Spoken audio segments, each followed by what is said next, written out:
السلام عليكم ورحمة الله وبركاته. بسم الله والصلاة والسلام على رسول الله وعلى آله وصحبه أجمعين. السلام عليكم Suhaib. Walaikum salam. So here we are. We're going to start on our venture going over the first 30 ayat of Sura Yusuf that we already translated. And I'm pretty sure we're going to revisit what we did and kind of think about why we did it and maybe even rethink some things. So let's get started, inshallah ta'ala, from the beginning. Any comments you want to make before I hit the display on the first ayat? Yeah, so we had a group of students who were accompanying us as we worked on this over Zoom. Okay. And some of them were kind enough to take some good notes, which we'll draw from. And inshallah, as we continue the process, we'll take some more notes. And that's for ourselves as well, because we come to this obviously with some thought process about how translations work best and what we like about existing translations, what we don't like, what we'd like to improve on. But at the same time, it's quite difficult sometimes to start with a complete methodology where you know exactly what you're doing. Yeah. Until you get down to it and you start working with material and you encounter the challenges that all Quran translators face. Yeah, that's right. And you appreciate actually what they struggled with and what they managed to do. These things have been documented, and we can revisit some of the principles that were summarized from our work. In fact, I might do that. I'll show you this.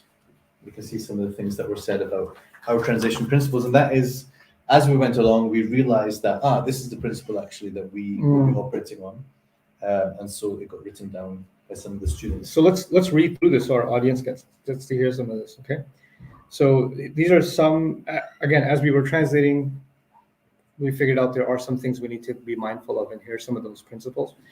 Attempts to capture the various facets of the meanings based on various commentaries, because sometimes there are what we're going to hear this term a lot, awjuh.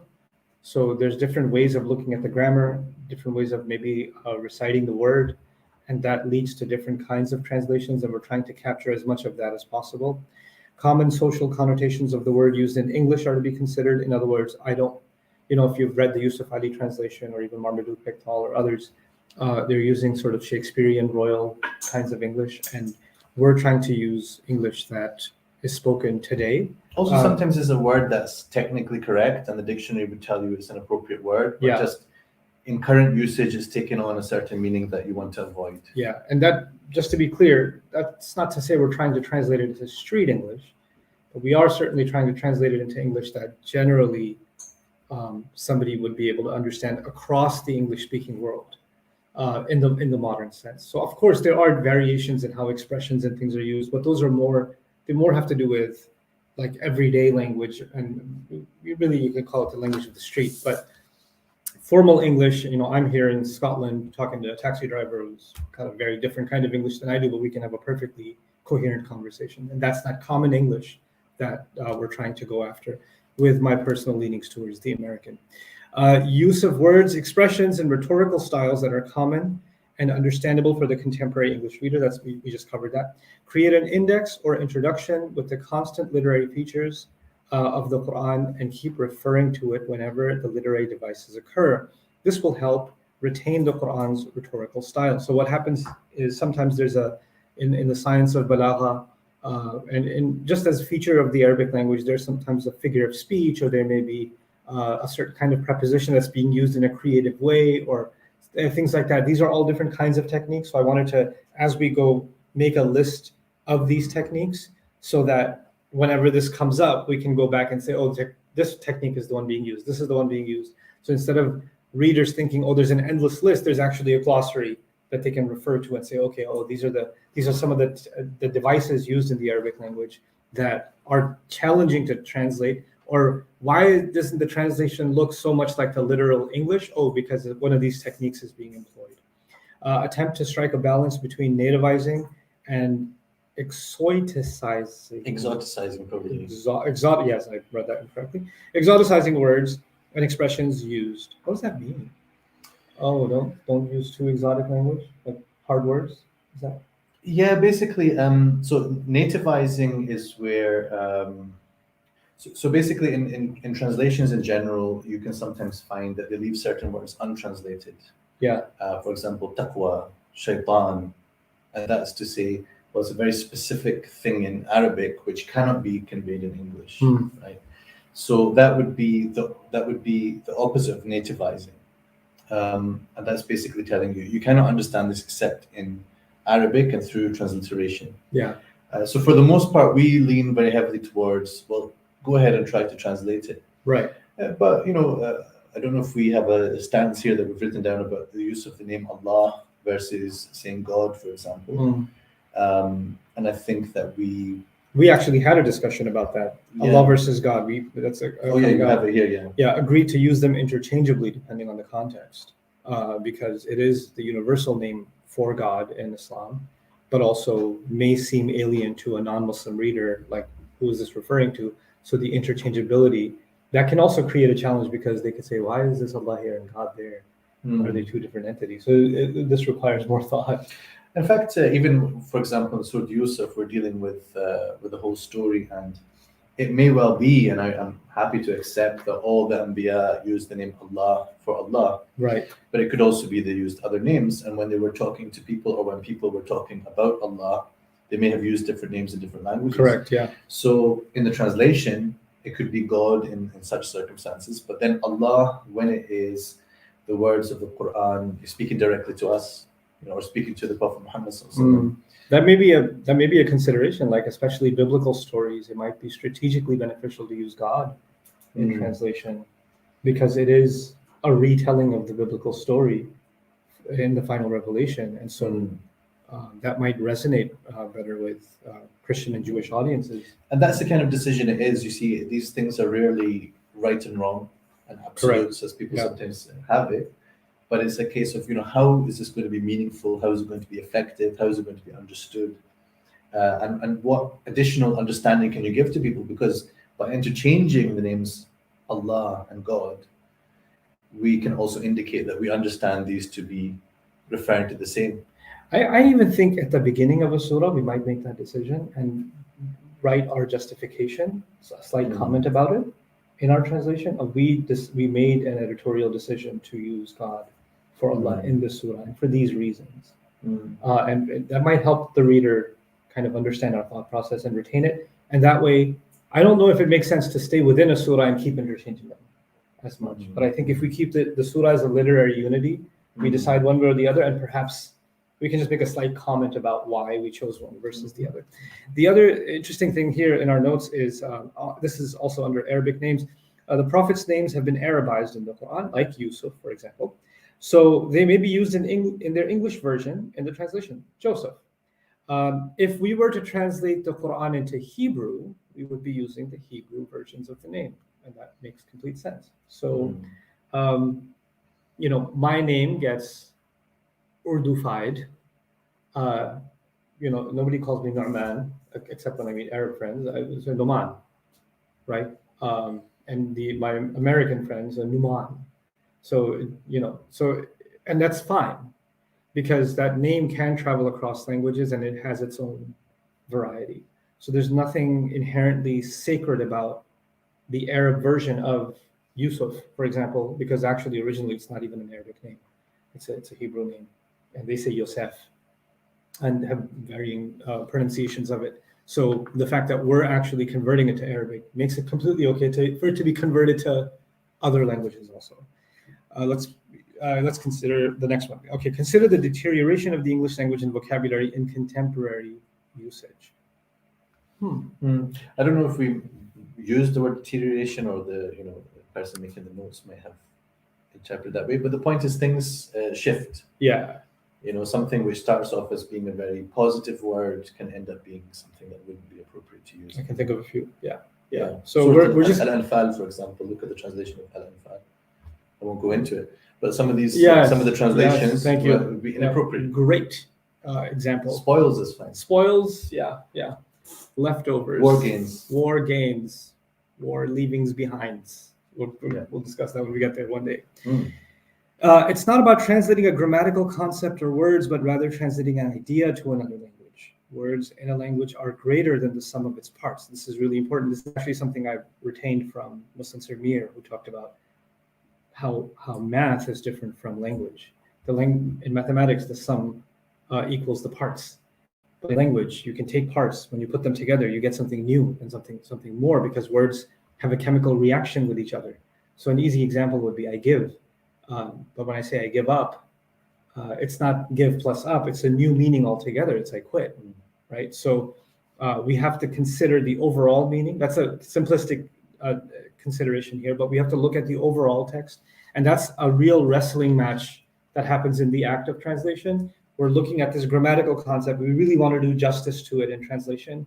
But if we do too much justice to it, the English is going to start getting clunky because it's losing its overall flow. So we have to strike that balance between doing justice to the structure, but also doing justice to the overall idea, because in Arabic, seamlessly, all of that's coming together. But it may not be so seamless when we're doing that in English. So we have to decide per ayah how much of that we're going to take into consideration when we translate. So words in a language are greater than the sum of its parts. When the whole comes together, we need to respect both languages. This is really crucial. In the Quran, we try to capture one of the intents of the meaning. So this is again an awjuh thing, right? So it may be that there may be multiple translations of an ayah possible depending on where you stop, depending on how you look at the construction of the words together. ذَلِكَ الْكِتَابِ could mean that book. It could mean that is the book. It could be a khabar. It could be a badal. And depending on where you stop, the translation could come out almost the same, but still significantly different. So we're gonna, in the main text of our translation, at least try to capture one of those meanings. And when there are significant departures, I think we're gonna have to put footnotes or something. You could have also translated it depending on this reading, this way, this way, this way, this way, right? Yeah, so we are very positive about the idea of diverse readings and approaches to understand based on the language of the Quran. Yeah. But at the same time, when translating, you're sort of forced to pick something. You have to can. go with something. So in the commentaries and in the lectures, of course, people will have seen the whole 89 videos. I don't know if you knew there are 89 videos on Sura Yusuf, right? So, so in that, of course, we're not forced to choose, right? And we can say these are the strong opinions. You can ignore things that you find are less convincing or less supported by the Mufassirin. Right. But in translation, it's rare that you can capture the ambiguity or multiple possibilities in the translation. Nor do you always want to do that either. I mean, it's actually good sometimes to be able to say, this is the way. For example, in ayah number 3, نَحْنُ نَقُصُّ, we've translated as we are going to lay the story out for you. Right. And most translations don't give this kind of future sense of it. As soon as we've translated نَحْنُ نَقُصُّ as we are going to lay out the story for you, we have sort of taken a position as to how this ayah is to be understood, and we have made it so you can't read this translation as if it's talking about in general or right. So it became about this surah, right? And that is perfectly valid. It's perfectly accepted in tafsir, but it's not the only way. It's not the only way. That's right. Yeah. So sometimes, we're going to give footnotes because we want people to understand that. That leads me to just a side note. I don't know if it'll come up, but the unity of the text, like the preference of one translation we are going to translate as opposed to we narrate or we tell the story just in the present tense, may also depend on our view of how the surah is coming together, which may be a uniquely distinct view of all the parts coming together as we see it, and we're trying to capture that reading. Again, the individual parts, you can have variety, and we have to respect that variety, but at the end we do have to make a decision, right? And if we're saying then, especially with this surah and others, inshallah, that we translate in order, the order that we do it is the fact that we have already studied that surah in terms of its tafsir, and we've looked at it in as much depth as we could. Yeah.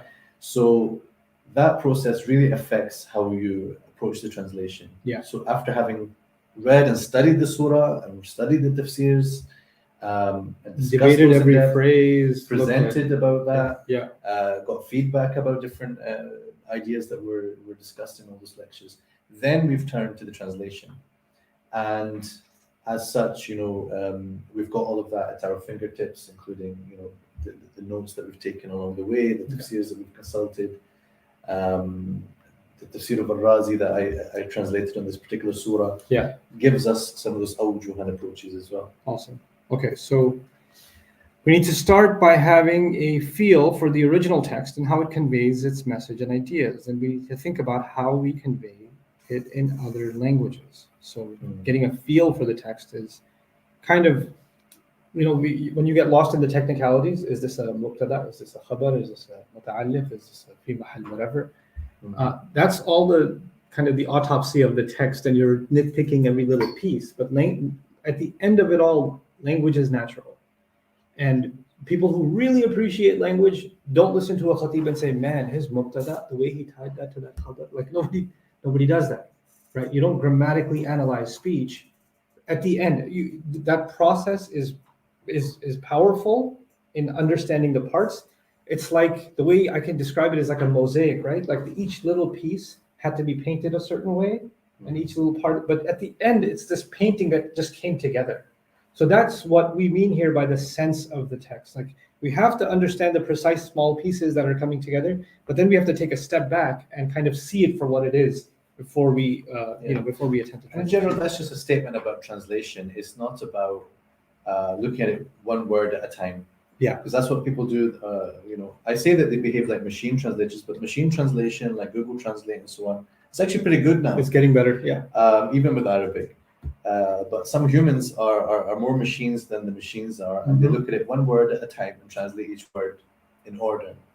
Whereas what you need to do is get an overall sense, and then take a step back and come back into your target language. There's an important one. The sequence of words used should correspond to common English usage and expression, and not blindly reflect the word order in the Arabic text. The typo here is the world order, which is cute. But anyway, so it could be something like Wallahu khabirun bima ta'malun and Wallahu bima ta'malun khabir. When we get there, we have to decide how to translate that. But sometimes keeping the sequence of those pieces like it is in Arabic might have a similar effect in English, in which case we should endorse the sequence. Other times, maintaining the same sequence of words in English might actually have an adverse effect, and the meaning that was getting across in English becomes kind of confusing, ambiguous, or not as clean. And so word order in Arabic doesn't mean the same word order will be used, but in some cases there is a convergence. The same rhetorical effect that was part of it that was getting across in the Arabic word order might actually work in the English word order, right? So both can happen at the same time. So if so the sequence of words. Now, if something is implied in the text, not directly stated, it can be captured in the translation as well. So this is, I suppose we're talking here about hadf, and we're talking about taqdeer, right? Some omissions. If implied in the text, yeah. If implied in the text. So, I mean, Arabic has that feature, certainly. Phrases like subhanallah is almost never literally translated, because it implies someone declaring God's perfection. So there are cases in Arabic where if the word for word literal translation, you'll miss what's implied behind it. And so there's more going on than just one word. And so we might have to use more words in English than the words that were offered in Arabic in some cases. So that's the implication thing. Also, one example I'm thinking about is like istif'al, right? Like istighfar, for example, is one word, but sometimes that one word, istif'al, can have a few implications. The pattern can have a few implications, and that's almost impossible to capture in a single word in English. Like that verb cannot come across as one verb in English, because the verb you're using technically is seeking or wanting. Forgiveness seek. Well, forgiveness seek. Forgiveness seek. Yeah. If you had to make up a word, you need to forgiveness seek for suggesting forgiveness seek. Okay. Trying to capture grammar and vocabulary and rhetoric, but we also want to capture the scene and the sense that is present in the source language to make it relatable, especially in emotionally charged sentences. The emotional account has to be translated. So this is a loaded one, but I want to just talk about this for a little bit because you trolled me about this one. So to teach my students what's going on in the text, when I say inna nahnu nazzalna dhikra wa inna lahu lahafidhun, just want you to see how many times the we is heard by the listener rhetorically, right? So if you were to translate literally, we is certainly we sent down, and we shall, so there's lots of we's, right? And one of my excited students suggested that he's gonna, or she's gonna correct Sheikh Sohaib's translation and put lots of we's in their translation. Said actually there's 5 we's here. So like that, then the translation of inna nahnu nazzalna dhikra wa inna lahu lahafidhun in our official print will be certainly we sent We down. indeed And we did we. In fact, Indeed we. And when a kid hears we. well, here in Scotland, it means we. A Spot. little bit. Yeah. Wee bit. Mm. Yeah, so that's a wee bit too much. Yeah. So what we have to do, okay, fine. There's a lot of stress on the royal we in that ayah, but that doesn't mean it needs to be translated with multiple renditions of the word.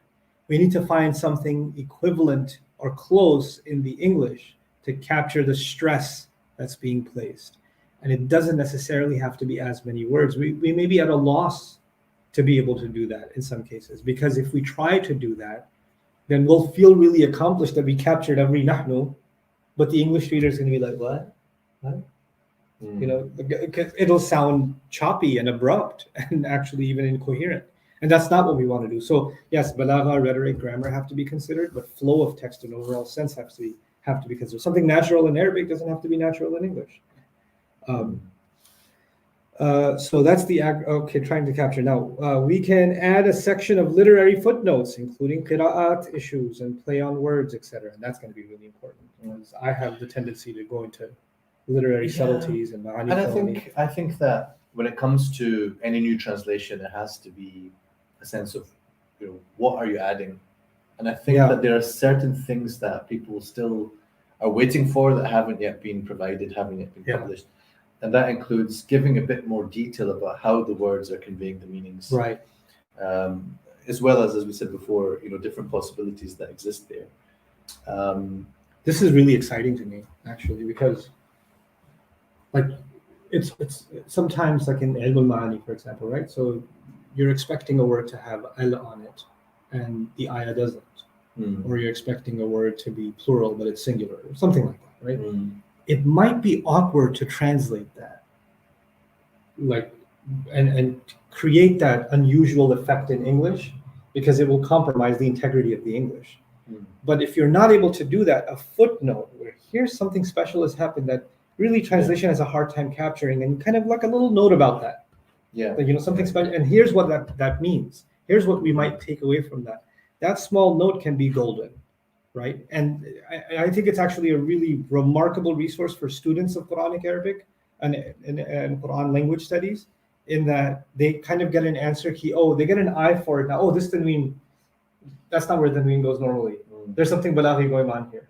I wonder if there's a note about that, right? And we, in this process so far, we have tried to fit in all the things that we're observing and feel are into important. The translation itself. But occasionally we had to admit defeat, and we just thought, there's this feature we would love to somehow reflect in the translation, but we're struggling. Yeah. So then we have put a footnote just to admit that defeat, actually. And I think that is part of our adab with the Quran also, that we cannot master everything in this process. We are at the bottom of the mountain.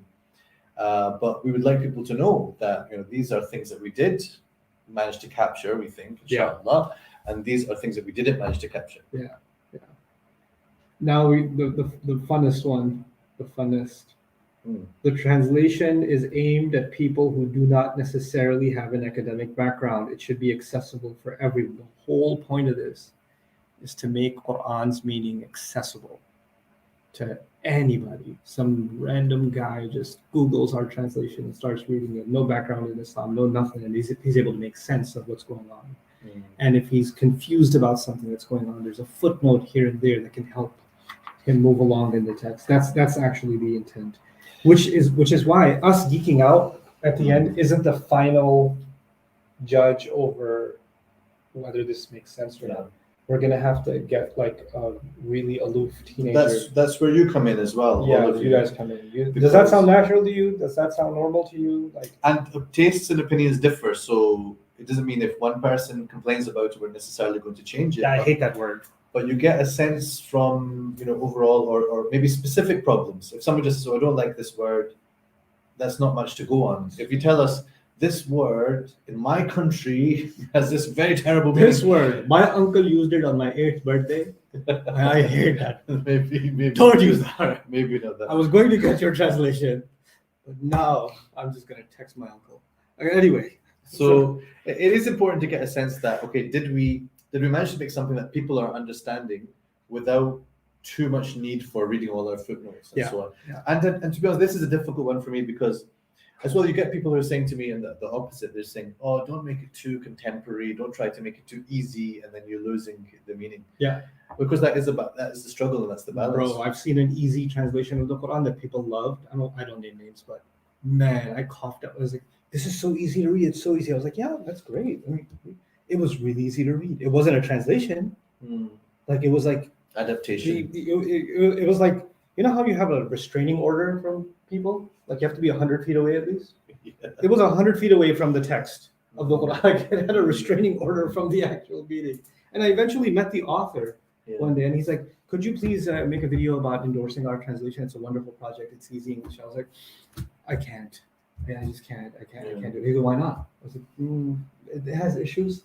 So he goes, "What issues?" So there was people around, so I took him to the side.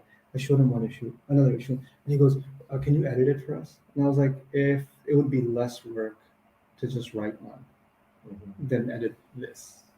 Mhm.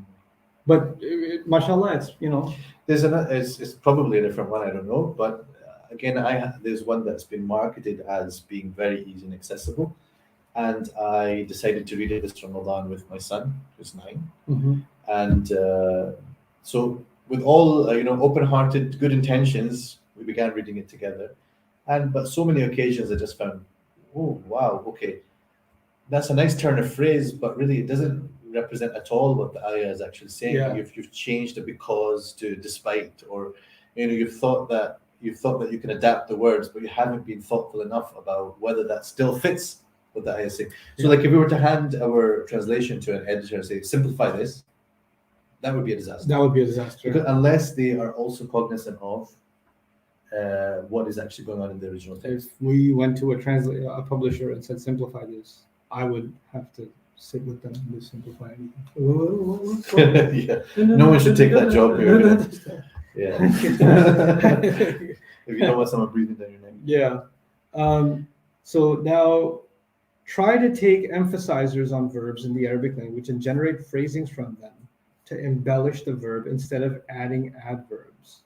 12:15 is an example. Can you pull that open? Sure. So when they finally took him away and gathered resolve to get him into the dark hole of the well. Meanwhile, we communicated to him, be sure that you will let them know about this deed of death. So let's simplify that for our audience. So لا تنبئن is a مضارع. It has lam, which can be considered lam al-qasam. It can all be considered, at least considered lam al-tawkid. So it's for sure. So tubayyinu, you will clarify. La tubayyinu, you will absolutely clarify. La tubayyinan, with one nun khafifa, you will absolutely, two absolutelys. I'm doing that we thing again, right? You'll absolutely clarify. La tubayyinanna is you will for sure, we swear by it, clarify. There's a lot of stressors. So how are we going to take all that stress, 3-4 layers of stress, that if we try to say for sure, it's going to sound weird and sound like an angry text message. So the way what we're saying here is we're going to try to use other kinds of phrasing, employing devices available in English to try to get the sense of that stress, right? So how do we translate that? La tubayyinanna? Be sure that you will let them know. Be sure that you will let them know. So it's not literally 3 devices, but there's a stress coming across, and it's natural. But also, it's the natural aspect, because I'm looking at other translations. So as part of the process, we are looking at other translations. We try not to start there, but I do look to see maybe someone's given a really good word, a really good phrase, Yeah. and then why not make use of that, Right. But typically, leave the old things, which are thou shalt surely inform them. Thou wilt certainly inform. These are the early ones. But later on, you'll see, you will surely tell them. You will definitely inform them. Indeed, you will definitely inform them of this. Someone has written, indeed, you will definitely fully inform them of this. So They tried the doing three all- the three all stressors. the wee-wee, they're doing the So wee-wee. so see what we did here is we took surely, which we don't use anymore. You use surely? The last time I heard surely was surely you must be kidding. I'm not kidding, and don't call me Shirley. Right. So like Classic jokes. classic. But But- so But here be is sure is when you're talking to someone, it's a communication. You will surely inform them. It's not quite clear, but be sure. Be which sure is you're like gonna- saying be reassured. yeah. Right. Be sure is that be reassured. Yeah, if I was getting more street, I'd say for sure you will inform them. But be sure is for sure. Yeah, you will inform them for sure. That's Yeah. actually nice, but probably a little bit too informal for, Yeah. for the purpose. Yeah. I get it. Use words based on their contemporary understanding and usage, even if they are linguistically correct. For example, sayyara as caravan. I don't know if it says use words based on their contemporary understanding. So I think the point is that there's a mistake, but I don't think I don't. we weren't at danger of doing this, but We weren't going to call it a car. there's a classic joke that someone thinks that there's cars mentioned in the Quran as a scientific miracle because wujad, No, it's sayyara. not. yeah. So the sayyara has been mentioned. Yeah, But pull up sayyara in a- modern Arabic refers to a car. pull up a Yeah. Toyota. Like, okay. Some people call it Arabiya, Quran and Arabiya. So capture emotions. Capture expressed in emotions verses. expressed in verses, using expressions as universal as possible, not expressions that are only restricted to culture or dialect. Think of the global audience. So part of what makes this almost work is that you're a Yank, and I'm a Scot. So we have. so what happens is. Somebody watching this, that ain't no game. We listen. But then you're not Scots. So we have this thing where sometimes we're tempted, like I wanted to talk about وَنَحْنُ عُصْبَةٌ. Mm. If you go into the dictionary and the ishtiqaq of usba, it's to do with like tying up, right? Yeah, So I said, we are strapping lads. yeah. That that translation as a Scottish translation is so perfect, but people outside, Yo, you strapping? yeah, people. You outside- strap it yeah, people in- have other meanings. In And America, in the that gangster means context, we yeah. all got we packing, Yeah. we strapping lads. نحن عصبة. Pow pow. Well, you know Like- what? Is that so bad for the context? We Anyway. certainly wouldn't use lads. Strapping lads would have been. Strapping lads. So when I do my Scottish translation, I'm going to put that in. Watch out! There's a bunch of strapping lads out of this way. So we got to have this sense of is it going to be understood? Can we find a compromise? So I just imagine What somebody do we sitting in say? Oklahoma going, and we're a band of strapping lads. Yeah. Like it just, I just. band is actually quite good because a band, you tie a band. We didn't use band. What did we say? We are a whole team. Somebody's gonna start a band called Strapping Lads, inspired by our translation. The Strapping Lads. Halal band. First song, Osman. Anyway, All right, we'll come to it in a minute. yes. Yeah. Yes. Capture emotions expressed in verses using expressions as universal. We just said that one. Words less commonly used in translation will compel the reader to think about the expression and their meanings. This is an important one. Glad tidings, or oh, you who believe. You hear that so many times that you're like, you almost tune out. The psychological effect of using certain words that we hear all the time, they become cliche, that we assume that the thing that is about to be said is also cliche. So masjid experience, when somebody says, my dear brothers and sisters, I tune out. Or my brothers and sisters in Islam, I tune out. Just Harsh. because we hear that all the time. Folks, huh? What? Folks. Oh, okay. You Got my attention. Listen up, everyone. Folks with an X. That's different, yeah. Oh, yes, with a PH. So, there's certain phrases we use that somehow we think is actually more Islamic to use them, but it's not. And some of those staples have become part of English translation, and they make the reader not really think as in a fresh way about what's being said, and that's something I want to be I cognizant will of. say glad tidings to the original Quran translators. Glad tidings indeed. Very happy detergent. Words and expressions used to describe Allah will have different translations than the same words and expressions used in different contexts, not related to Allah. So, like, are we thinking Rahim or something? I don't remember the Or situation in which this principle arose, but maybe as going through, we might see where did it come from. yeah. So, I mean, the idea here in general is that Allah's names sometimes are used in general senses for human beings, like. One of the descriptions of the Prophet ﷺ in the Quran is Rahim also, right? So Sami' is used for the human being, Basir is used for the human being, فَجَعَلْنَاهُ سَمِيعًا بَصِيرًا. So perhaps we're going to try to be mindful of translating that word for Allah a little differently than when we do for other than Allah, just to illustrate its majesty for Allah, being in a different rank. So I think these are the that's That's quite a what few was, observations. that was summarized. So people are asking out in the world, will they get a copy of this? There you go. You saw it. That's it. HD. But inshallah, Get it. as we continue to document it, we can. It's not complete yet. Yeah, it's still just. This is just to whet your appetite, make you feel uncomfortable, and that's the whole point of this. But inshallah, when it's done, I think we will document this and we will publish this because I think these are important. And at the very least, this is going to go in the beginning of our translation somewhere. Yeah, and also then you can give people a kind of guide to recognizing and spotting the things that happen a lot in the Quranic language. Yeah. So you can point it out each time, but then some things happen so often that they become like usul, they become principles that are applied across. Yeah, correct. Like this thing about emphasis. So should we take it ayah by ayah? So today's session, we're not planning to do some new translation. Right. But from tomorrow, bismillah, we'll proceed with the new part of the translation. But we kind of need to refresh for ourselves and remember what we did, and so that the next part is consistent with it. Does Yasir Muhammad have a copy of this? Or is it the only copy? You've got the banner copy, and I've got one of the printed. Oh, I've got the banner copy. Yeah, that's right. Okay. Yeah. Was it you want a copy for yourself, you mean? Yeah. Okay. You are so prepared. I'm just a professional. Like you're just like smart or something. I would have written it on a tissue. There you go. No, a napkin, right? Napkin. That's different from nappy, right? You people.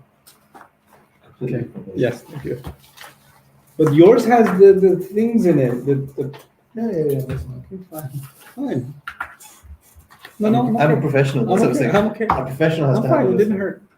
Okay, I'll keep it here. You can see. But, Okay. But what's written here on my copy of the document that Ustad is so jealous of is a few more specific notes under each ayah related to why we chose certain awjuh, certain positions. So let's begin with the first one. Let's put it on the screen. Alif Lam Ra. Those are the divine signs of the clear and clarifying book. There's a few things going on here. Let's read through these because we don't want to rediscuss. So tilka, right, being for those, translators quite often go with those. They might also decide to think of these, right, because sometimes ishara al-ba'id is intended as like aggrandizing something, glorifying something. Yeah. But I guess we have understood it. Some have said, some of the Mufassirin said that it refers to Alif Lam Ra itself, or to the ayah, or to the whole Quran, or all the surahs starting with Alif Lam Ra. So there's different opinions about that. But by translating it in this way, we allow those possibilities. Because those can refer to Alif Lam Ra. Those are the divine signs. Alif Lam Ra, Alif Lam Mim, like all of the Qur'an are also, those are the divine signs, or those that are about to come. Yeah, are the divine and the word ayat, of course, as divine signs. That's our next consideration. Ayat sometimes means ayat within the book, and here that does appear to be the case. Yeah. But the word ayah, as for example, verses we've discussed elsewhere, Yeah. it's not satisfactory. I don't like it. I have an issue with verse. Somebody's going to say now Salman has issues with verses of the Well, Quran. and again, someone could also just choose, oh, let's leave the word ayah as ayah. Yeah. But we felt that you can get to a translation that refers to the different things that ayah Some of the refers to. elements in it. There's lots of elements in it, but the reason verse doesn't work so well is because, firstly, we are speaking in the English language, and the word verse immediately takes your mind to a couple of places. It takes your mind to biblical literature, verses of the Bible. It also takes your mind towards poetry, right? So subconsciously, we make associations with this word that immediately fills the mind with either poetry or song or a biblical reference. And the Quran goes out of its way to kind of distinguish itself from both of those, right? So that's one reason. Another reason is the ayah isn't exactly like verses anywhere else. The ayah is a unique literary structure that sometimes is multiple sentences inside of one, sometimes is a part of a sentence and a few ayat go together to make one sentence. Sometimes it's actually not even a sentence or a word, it's huruf muqatta'at. Sometimes it's an entire passage. So from a literary standpoint, not a religious one, a literary standpoint, you cannot contain the ayah as one structure, like sentence, like verse, like passage, like it's its own thing. And so that's another consideration. The third is what you mentioned. There's a universality in the way the word ayah is used in the Quran. So it's used to refer to these pieces of revelation that Allah has given us, but it's also used to refer to miracles, and it's used to refer to signs that we are supposed to take as pointing to the divine. There are signs in the mountain, there are signs in the sky, there are signs in the animal. You know, and that's the ibra, but you know, لآياتٍ لقوم يتفكرون لأولي الألباب. So there are divine signs around us, and so the fact that they're attributed to Allah is captured in the word divine. The fact that they are pointing to something greater, which is part of the meaning of the word ayah, is in the word sign. Yeah, like a signpost. Yeah, signpost. Yeah. So, which is why I like this as one possible translation of ayah, divine signs. Because as we go through, we'll particularly be highlighting things that are different from many translations. We don't go out of our way to just must be unique in all things, or every ayah that we translate has to have something completely new. You know, if translations before have done a great job, then that's fine. Yeah. But a lot of times we discovered as we went through that what we came up with seemed to be new words or different terms or different approaches. Incidentally, I used to use miraculous signs, and I'm liking divine signs more than miraculous signs. And the reason I'm liking it more is that the miraculous highlights one aspect, but divine incorporates miraculous, while miraculous does not incorporate divine. Yeah. And so there's a more vast implication inside of the word divine. Because a miracle, depending on how it's defined in English or how it's defined in Arabic and in Islamic theology, is something that breaks the natural order. And it's not necessarily religious, like the miracle of modern science, or the ayat in creation are part of the natural order. They're ayat as well. It's not just the things that break the normal pattern of things that are ayat. I try to think of words outside of the Islamic context and how I've heard them. When in a really close basketball game, somebody hurls the ball across the court and the guy makes the shot and they win the game. That was just lost. It's a miracle, like So it's not. It doesn't necessarily have the connotations of. It's been worn out. In a way, some words get worn out. And you feel like maybe a different term can add some freshness to that discussion. Yeah. So of the clear and clarifying book, what's happened here? Is it clear or clarifying or what? So this is where we were stuck with. We tried to make the English translation as concise as possible. So use as least amount of words and not be too verbose. But the issue with mubin, the word in Arabic, is that it is both lazim and muta'addi in its usage. What that means is it's both transitive and intransitive. So in and of itself, what the Quran is saying is clear and unambiguous. And its arguments are coherent. That's its quality.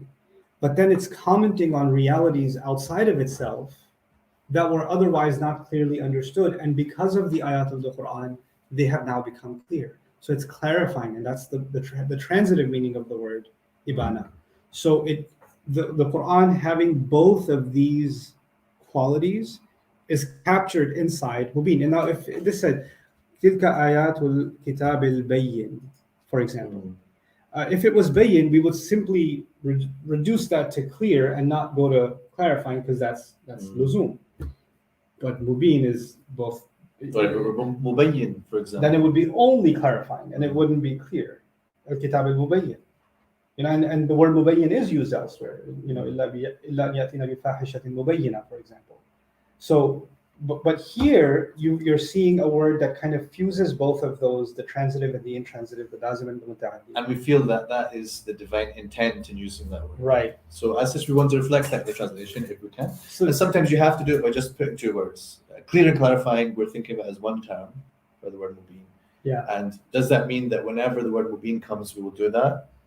Probably not. Necessarily. Probably No, not. It just means we have to see how it's being used in each situation. it's really cool though that the story is being told in very clear, direct fashion that anybody can process, and it's also clarifying what went wrong in the biblical account.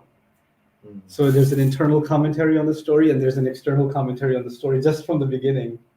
So it's really a beautiful word. SubhanAllah. So I guess that's the In main this thing. case, we will not finish it. Yeah, But so ayah 2, you might want to put it up on the I screen. might. It is we who brought it down as an Arabic recital so that you might reason and understand. So the nahnu is what gives us the emphasis that it is we who, Right. brought it down. There's different ways of saying this, but this is how we understand it. أنزلناه Qur'anan Arabiyan, as an Arabic recital. So people sometimes they want to translate the word Quran as Quran. But we have looked at the ayahs kind of next to each other. That before it mentioned the Kitab al-Mubin, and here Quran and Arabiyan. It's almost like it's supposed to reflect the two aspects of the proclamation and recital of this story and of the whole of the Quran. And it's written form, as it comes down onto the earth, but also it's written in its pre-eternal unity in the heavens. So Arabic recital is the way we went, so that you might reason and So understand. somebody was telling me today, they're right about the etymology. Arabi, the Ain, Ra, and Ba, has to do with clarity and eloquence. Yeah. So they wanted to say, no, it's not saying it's an Arabic recital. They're saying it's an eloquent recital or a clear recital. I think that's a secondary meaning. Sometimes the root etymology doesn't dominate the actual word. So in the root of a word, you might find it was associated with XYZ, in this case with clarity. That doesn't mean any rendition of the word Arabi is going to have to mean clear. Now it means Arabic, but we know that they're using this word Arabic, and the Arabic language is associated with clarity. That's a secondary thing, not the primary thing. In general, different societies saw themselves as being eloquent because they understood each other, Right. and the other as being barbaric, and even that's an example of, I think the word Berber comes from that, they just say Berber. So this word Berber is considered a little bit insulting or pejorative. Okay. But so the same with the Ajam, or the Ajam are the people who don't know how to express themselves. That's the deep roots of these terms within the Arabic language and other languages. Right. It doesn't mean that we translate according to that. I agree with you. But ta'qilun, again, we've got this reason and understand because we felt that both of these aspects are supposed to be highlighted here. Correct.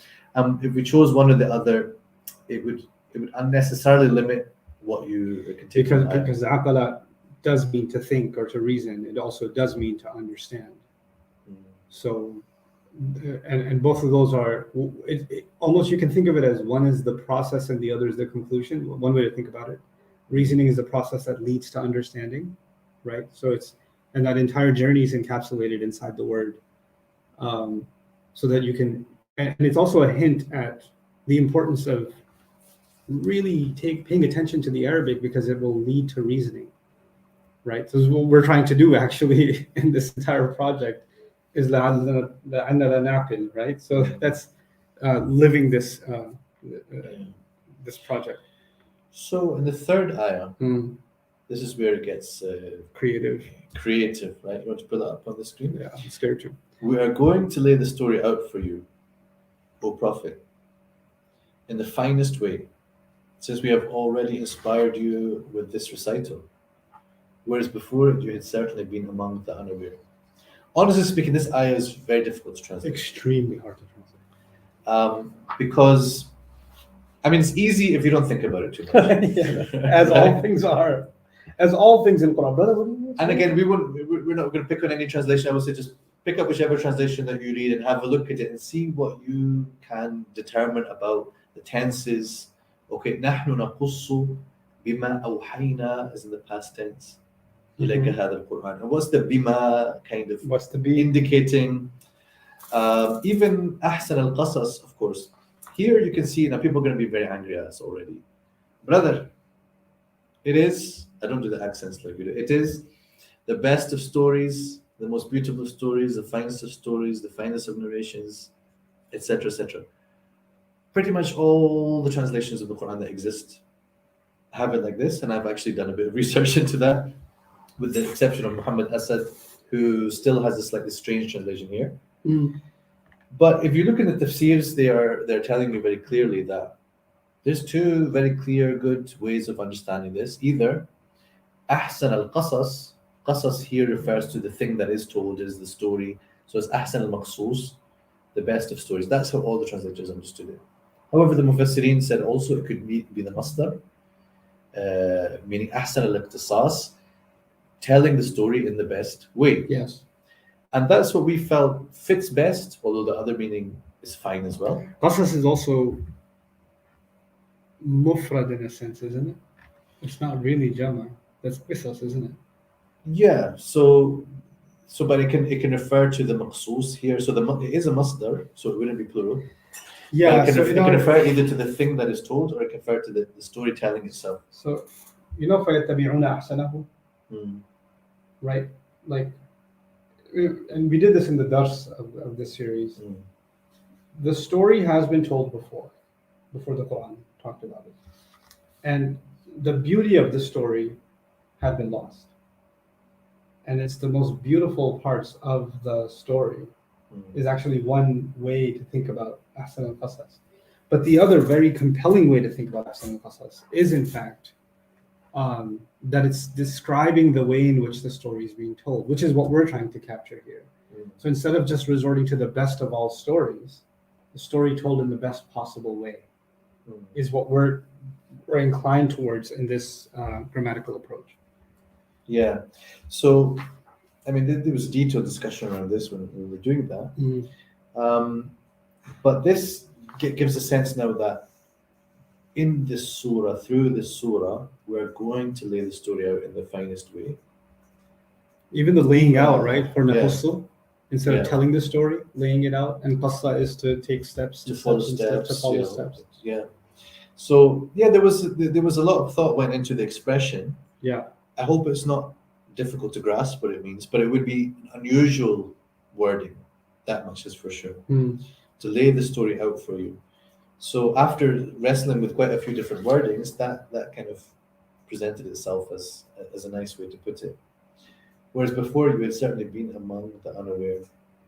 And this is quite a classic kind of way of translating, to be honest. I mean, you had certainly been among. You know, I tend to certainly been among the unaware. Yeah. So you could say one of, for example, I don't know, we went with among, which is usually a little bit smoother.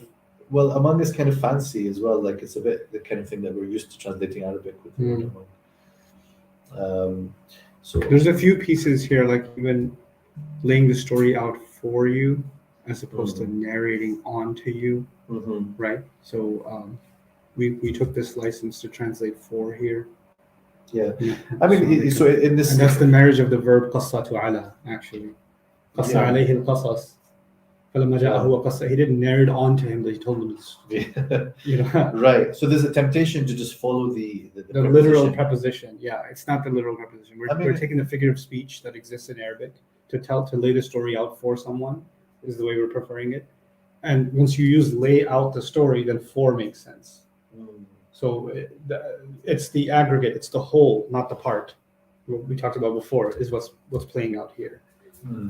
Yeah. So in the document, there's a few of the possibilities were mentioned here. Instead of nakus was layout, we had depict, illustrate implies imagery, outline also has a step-by-step implication. Present is a visual word for narrative. So this is mashallah, the student, I think it was Maryam, has noted down all the things that we kind of We're so nitpicky. the things that we kind of because the students also were throwing in suggestions, which is great. Right? Yeah. But then we were sort of knocking them back a little bit. Yeah. Or we considered something and we thought, okay, if I'm going to not choose that word, I want to at least have a reason to not choose it. Yeah. Recount. What's the problem with recount? It may imply that the story you're about to hear has been told before. Recounting. Layout captures qassa. So that's what we ended up with. Yeah. And Allah knows best. Right, so let's go to ayah 4, where we now come into the story itself. I'm going to pull that up on the screen. Yeah. When Joseph said to his father, Dad, I've actually seen 11 stories. I think you have to read this because you have a sort of dramatic style of telling this. When Joseph said to his father, Dad, I have actually seen 11 stars and the sun and the moon. I watched them bow down before me.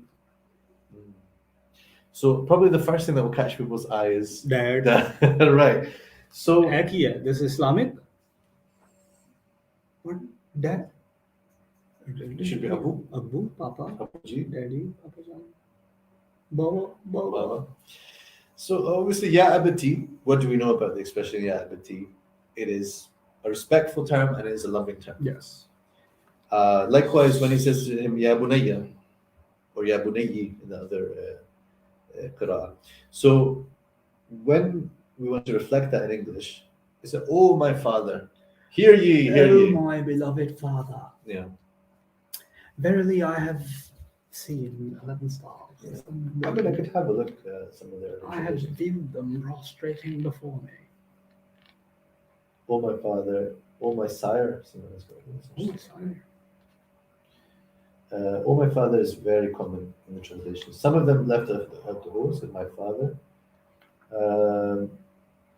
And Abdul Halim just says, Joseph said to his father, Father? So he wants to remove as many of these sort of extra words as possible. But then later on, you still have, oh my father, coming back in more recent translations. Oh my dear father, in some of them. Oh, that's nice. So the It's just not what a child would say. The O in the first place is only used in in translations from Arabic. I mean, who says O? Yep. We don't say oh. And when we do say it, we say like, oh boy. Yeah, and that's an OH. Yeah. But this is a specific O of Nida, which is just Just an O with a apostrophe, like not even like a Scottish O. just Neil. just a clean O. Really? Yeah. I didn't know that. I did not know that. Well, that's because it's not used. Oh. Okay. So we've said dad. Actually, I've seen one of the translators said daddy, and that was just one step too far. So we skipped one step back towards something that's slightly got some level of formality in it. Yeah. There's a certain formality you could say in as well. It's respect as well as love. Let's dig into why we chose dad. There's an expression. It's an expression of love, closeness, and something a child would naturally use. Those were the considerations. So it's not just linguistic considerations, it's consideration of the scene and what's happening with this child, and the cultural equivalent of Ya Abati, which is my beloved father, which may be normal in that context and environment, may not be the way we think of expressing love, even respectfully, to our father. So I want someone to read this and imagine the way they would speak to their own father, right? And they wouldn't say, oh, my beloved father. They would say, Dad. And then they'd say, or whatever word they use for dad, they'd use that, right? In some cultures, if this was Urdu, for example, I would add John to it, like Baba John, like, because the John is like an expression of love. Farsi uses it, Urdu uses it, right? So, but in English, we don't really have that. Like, we don't have daddy dearest. I have something to tell you. Like, it's not like that. It's just dad, and that includes the expression of love in it. So it might seem unsatisfactory from a word for word methodology, but it does capture, in our view, the sense of what's getting across. And again, it's one of these things where in contemporary English, that's good. 50 years time, people might say, "Oh, what a ridiculous way that they chose it." Look at how they're grabbing, And that's guys. fine. Like, we're not preparing this transition to be the one for all times. We're Right. just, hopefully for a good few years. Yeah. But soon enough, our language itself will become archaic and obsolete. It'll be obsolete. Like 80s English is, in many parts of 80s English is obsolete now. Mm. And many parts of English today will be obsolete 50 years from now, 30 years from now. So here I have actually seen 11 stars and the sun and the moon and then a dash.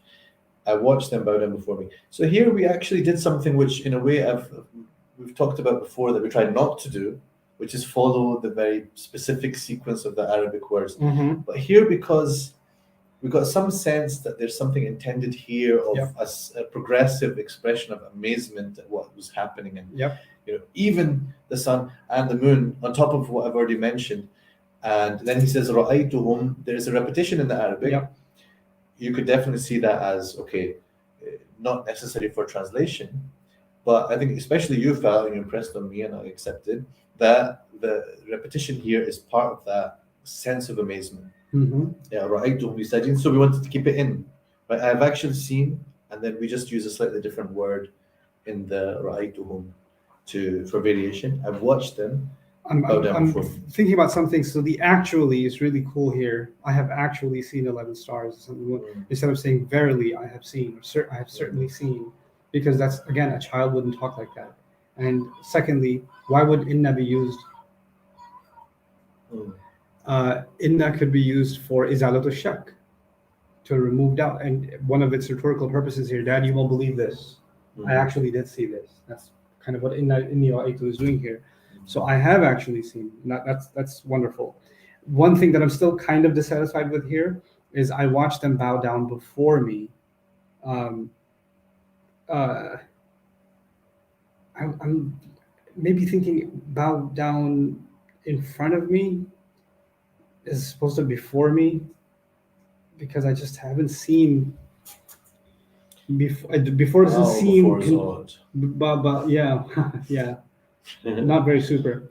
I just think it's not contemporary enough. The bow before. Okay. It seems a little older in its expression, like bow in front of, or bow. But we have this long-standing argument about the sense of the because sujood. of two. Right. So this is me fighting for the sense that there's a set expression of bow down before someone is to bow down to them. Bow down in front of takes you a little bit away from that. And I like the away from that. I know you do, but this is how we compromise with each other. The other thing is the li is expressing kind of a shock. رأيتهم لسان رأيتهم ساجدين لي. It's رأيتهم لي ساجدين, right? So I wanted to see if we can, maybe put the before me sooner. Would that make it sound like it's shocking? Let's leave that as something to think about, because also in our last session, we're going to receive comments that people are sending in, suggestions, feedback, complaints. So we'll aggregate those, and then when it comes to the 10th session, this one for me, yeah. Okay. When internet stars. When we come to that session, inshallah, the plan is to go through and actually do some of these adjustments. Okay, so we are at an hour, and I am going to take our first break because I want to go in these sessions. The first one. So we're going to have prayer break, which is a specific time. What time is it? In 15 minutes. We shall go on for 15 more minutes. Yes, and then we'll stop. And then we'll take our break, stop for prayer, and continue. Take it. Okay, number 5. Number 5. He replied. Of course, you don't have a reply as such in Arabic, but there's a sense that you can make that a little bit smoother in English for people. Yeah, and qala has multiple implications, not just literal. Sure, and you don't have to go back to said every time. Yeah, you can say said, replied, declared, thought to himself can happen with qala. So lots of things can happen with qala. So that's a literary consideration. Here we feel replied makes the most sense. My boy, don't relate your vision to your brothers. Otherwise, they might scheme something terrible against you. After all, Satan is an openly declared enemy to human beings. So there's a few things that are slightly unusual here. Yeah. Not so unusual, but scheme something terrible against you. You got this sense of yakidu like a kaida. Mm-hmm. The use of the masdar and it is nakira. There is some sense of the terrible is conveyed, implicitly in that. I was thinking they'll make a terrible scheme against you. I mean, you weren't thinking that because I know. because we thought about it a lot. That much I can say. So the really obvious I'm a things. rethinker. Bear in mind the obvious kind of translations we did think about. I'm gonna write my rethinks. Because look, you don't go back to like basic, right? Okay, yeah. It's difficult to translate maf'ul mutlaq into English. It's better to change it with an adjective describing the noun. Because what people will tend to do, Yeah. unless they plot a plot against you, Yeah, plot a plot. that's the way.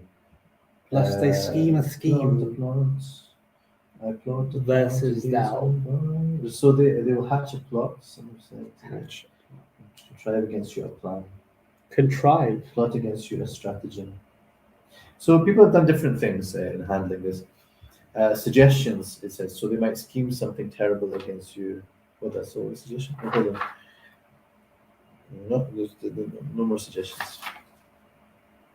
So I would even say they might plan something terrible against you, but I think we had, because of the use of kaid throughout this surah, yeah. it becomes a kind of keyword. Also, we stuck with scheme. In order Hash to to have some scheme. sense of connection between the various usages of kaid, Yeah, which yeah. becomes at least a surah-wide concern, Yeah, if agreed. not a whole Quran. Yeah. So the point is, we can. I actually now we can I revisit. have less problem with. Otherwise, they might scheme something terrible against you. The relate is actually the only Oh yeah. icky thing I'm getting. Okay. Don't relate. So let's revisit that one. Let's day. revisit that. Yeah. Yeah. So after all, this bit I'm quite proud of because inna, typically people go verily, indeed, truly, surely, right? Mm-hmm. But inna has different senses as well. One of those is it's described sometimes as for ta'li, Yes. that is giving the reason behind what was said before. Yeah. So the word indeed, surprisingly, can carry that sense. But an easier way of seeing it in English is after all. Yeah. So people might say, okay, what is this after all? I probably won't find it. Let me do a quick search through earlier translations, see if anyone has after all. Surprisingly, not surprisingly, zero. But it's very natural, in fact, for inna. After all, see how that fits so nicely? Yeah. They might scheme something. After all, Satan is an openly declared enemy to human beings. Next ayah. And that is how your nurturing master is selecting you. Now, of course, Rabb is a term with so much resonance, so much importance. So many layers. Yeah. So here we're trying to get the two most important senses from the word Rabb. Yeah. Of master and also the nurturer. Yeah. So nurturing master, people might have all sorts of thoughts about how Rabb should be translated, but this is what we. Yeah. have I inclined mean, I'm towards. departing from Lord for similar reasons Sure. as what I said about verse. Lord has very biblical and also British Empire kinds of connotations. Literally, just yesterday, I heard it mentioned that the swearing-in ceremony of the new king, they will swear that he is their liege lord. Nice. And I did not know that word was still used, but in the context of the monarchy, these terms are actually still. Yeah, in lords and ladies, I guess. And then the other side of it is, of course, Star Wars made a lot of difference. So the cultural phenomenon have an impact on how words are processed, right? So I think nurturing master is a good departure from generic words we've become accustomed to hearing, and the sense of what Rabb carries is kind of dimming away from the word Lord. I don't think much of the Arabic that Rabb captures is now in contemporary English communicated well enough by Rabb, by Lord. Mm. And that is how your nurture master is selecting you. So again, here in the tense, we understood yajtabika. Of course, it's in the present tense, but I think typically the translations won't make it very. I think that's significant. In fact, in Story Night, I talk about this quite a bit. Yeah. The importance of the mudari' of yajtabika. So a lot of people understand it as future, which is certainly possible. Yeah. Your Lord will choose thee. But having thought about it a lot, we felt it's not a future thing that he's talking about. He's saying through this and what's happening, this is what's happening right now. I like the word selecting because it illustrates something that's happening now and will continue to happen. Like in a sense, it's capturing the present and the future. Like, for example, if you say, this coach is training you, actually means now and continuous, right? So, and that's important because what that does for the rest of the story is every event is part of Allah selecting him for that event, and then how he's crafting him. Like, later on we see, what's the ayah where Allah Azza wa Jal describes the way he placed him in Egypt? كذلك مكنا مكنا ليوسف as part of his ijtiba. Right, so he's selecting him for Egypt, he's selecting him for the minister's house, he's selecting him. So it's an important word to translate in the present future sense, and I think selecting does a good job of that. That is how your nurturing master is selecting you, and he's teaching you some of the meanings behind all kinds of speech. So this is a big thing. He's going to complete his blessings over you and the family of Jacob. So now we've got this, we kind of shifted to the sense that maybe this part is better understood as a separate sentence, like just as for your fathers before you, Abraham and Isaac, your master truly is all-knowing and wise. So some of the meanings behind all kinds of speech is based on our considerations around min ta'wil al-ahadith. Right. So there are different opinions about it. The most common opinions amongst the Mufassirin is that it's dream interpretation. But we felt we wanted to go with those understandings that are broader than that. Yeah. So because in the surah itself, the dreams are not called ahadith actually. It can mean that, it can refer to that, but ahadith is all types of speech. All types of communication. Min ta'wil al-ahadith. So we can also see a significance of the various places that he ends up and what he learns from being in the house of the minister and then in the court of the king and so on. The language of conniving family members, the language of criminals that are hiding him away, the language of slave traders, the language of slaves that he's working alongside, the language of the politicians, the language of politicians' housewives, the language of cellmates. Like he's getting introduced to, and he can see what's going on behind the speech of all kinds of sectors of society, and then eventually also dreams. So, the hadith is broad. Yeah, some have come with the interpretation of events, which interesting. Could fit the word. Yeah, I suppose it could, but still, it's more likely to mean. So Daryabadi has an interpretation of discourses. So some did take this. Daryabadi just keeps getting more points. Rahimahullah. Yeah. So these are possibilities, and at the end of the day, if we meant to make it specifically dreams, we might lose. So the Khan Hirali translation has teach you the interpretation of dreams, brackets, and other things. So cool. They also recognize. So this maybe we can do one more ayah before breaking for prayer. Divine signs are certainly there in Joseph and his brothers for those who seek them. لقد كان في يوسف وإخوته آيات للسائلين. So I convinced you that because ayat is the ism kana. Well, so certainly the order of the words is not quite what you would expect in English. I think that, or especially if you're following the wording of the ayah. Yeah. In Joseph and his brothers, there are certainly divine signs. So we've gotten something unusual. I'm trying to now look at why we've done so. Yeah, me too. The certainty expressed to laqad kana refers to the ayat, not to Yusuf and his brothers, as That's commonly true. translated. That is true. It's not certainly Yusuf and his brothers, it's the certainty of the signs. Right. So in Yusuf and his brothers, there certainly are divine signs. You could go that way too. You could, yeah. but you can't say certainly in Yusuf and his brothers because laqad, the qad is part of the mubtada and the fi Yusuf is not on the mubtada, it's in the muta'alliq. So that would be a problem, which is I think a lot of translators have kind of done that, no? Yeah, I mean, it's not to say that they're wrong, but it's just that the place of the emphasis might be harder to spot. Certainly were there in Joseph and his brothers signs for those who ask. Certainly were there. Yeah, I mean that's a bit awkward to Yeah. read. In Joseph and his brothers, there are certainly signs for the seekers. Hey, you did consider it. So, كان doesn't express it. There's a rhetorical there's in إن وكان as for subject of fact. لقد form of قسم for sure is too simple. There are for sure is more emphatic, especially لقد كان, whereas actually sounds like. So this was the possibilities that were thrown on the table, Yeah. and the reasoning why we rejected certain things. Many translations make the prepositional phrase the opening of the sentence, sticking to the word order, while it is not the subject of the sentence. So in English, it doesn't belong to the opening, it should belong after the mubtada. While there's a typical sequence in Arabic, it's atypical in English. Actually, it's not so atypical. Somebody said this and then somebody heard it. I probably I said it. Now I'm taking it back. Like with this guy, I've got a big problem. Not just I've got a problem with this guy, right? You know, it is at that point that I realized. Yeah. Not just I realized at that point.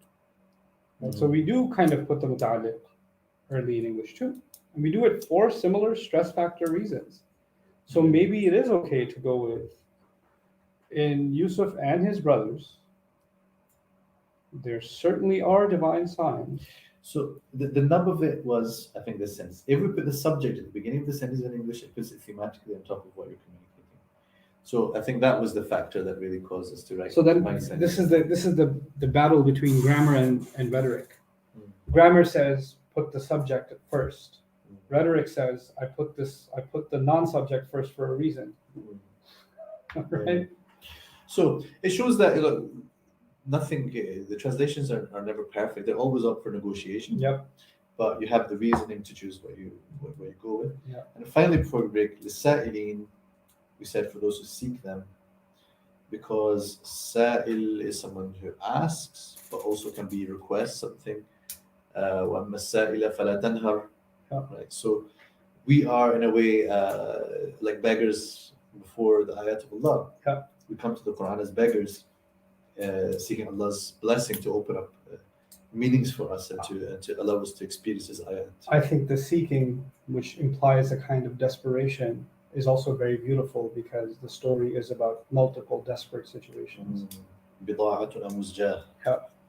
So it is important that we look at Sa'il here, not just as someone who asks questions, but rather someone who's desperately in need and begging. SubhanAllah, no matter how much we've talked about these ayat, I never saw that before. Alhamdulillah. All right, let's take a break here. Yeah, let's do that. Come back after. Okay, minutes, in the net, we'll be back. I'm going to leave this be. And then Is that how it works? it is today.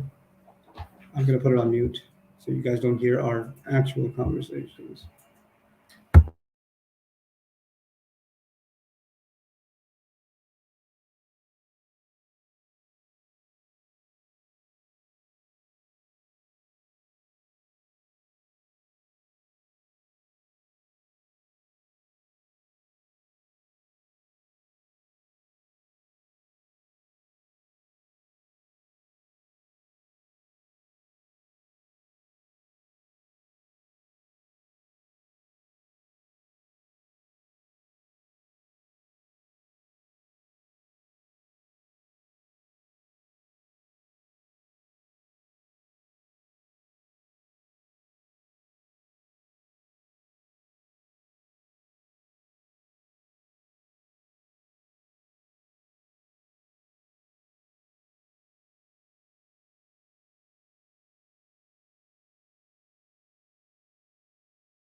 Okay, we're back. Somebody check if we're back. Are we back? So I'll tell you about. Yeah, I think we're back. Okay, number 8. Yeah, number 8. inshallah. Okay, bismillah. Alhamdulillah, salatu wassalamu ala rasulillah wa ala alihi wa sahbihi ajma'in. So when they said, by the way, some of you guys are saying, can we see the English, the Arabic? Open a mushaf.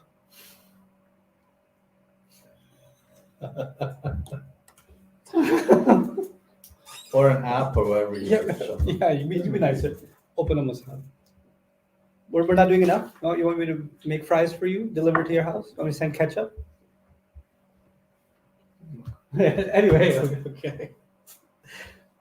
So, when they said, the fact is, Joseph and his little brother, are more loved by our father than all of us, even though we're a whole team. Clearly, our father is lost in delusion. Lots of creative juice here. Okay. So the when aspect, that's so common in Quranic storytelling. You got if, and it connects with something that was mentioned before. So so that just is reflected in the translation, just as it is in the Quranic ayah itself. Their divine signs, إِذْ قَالَ Yusuf, when they said.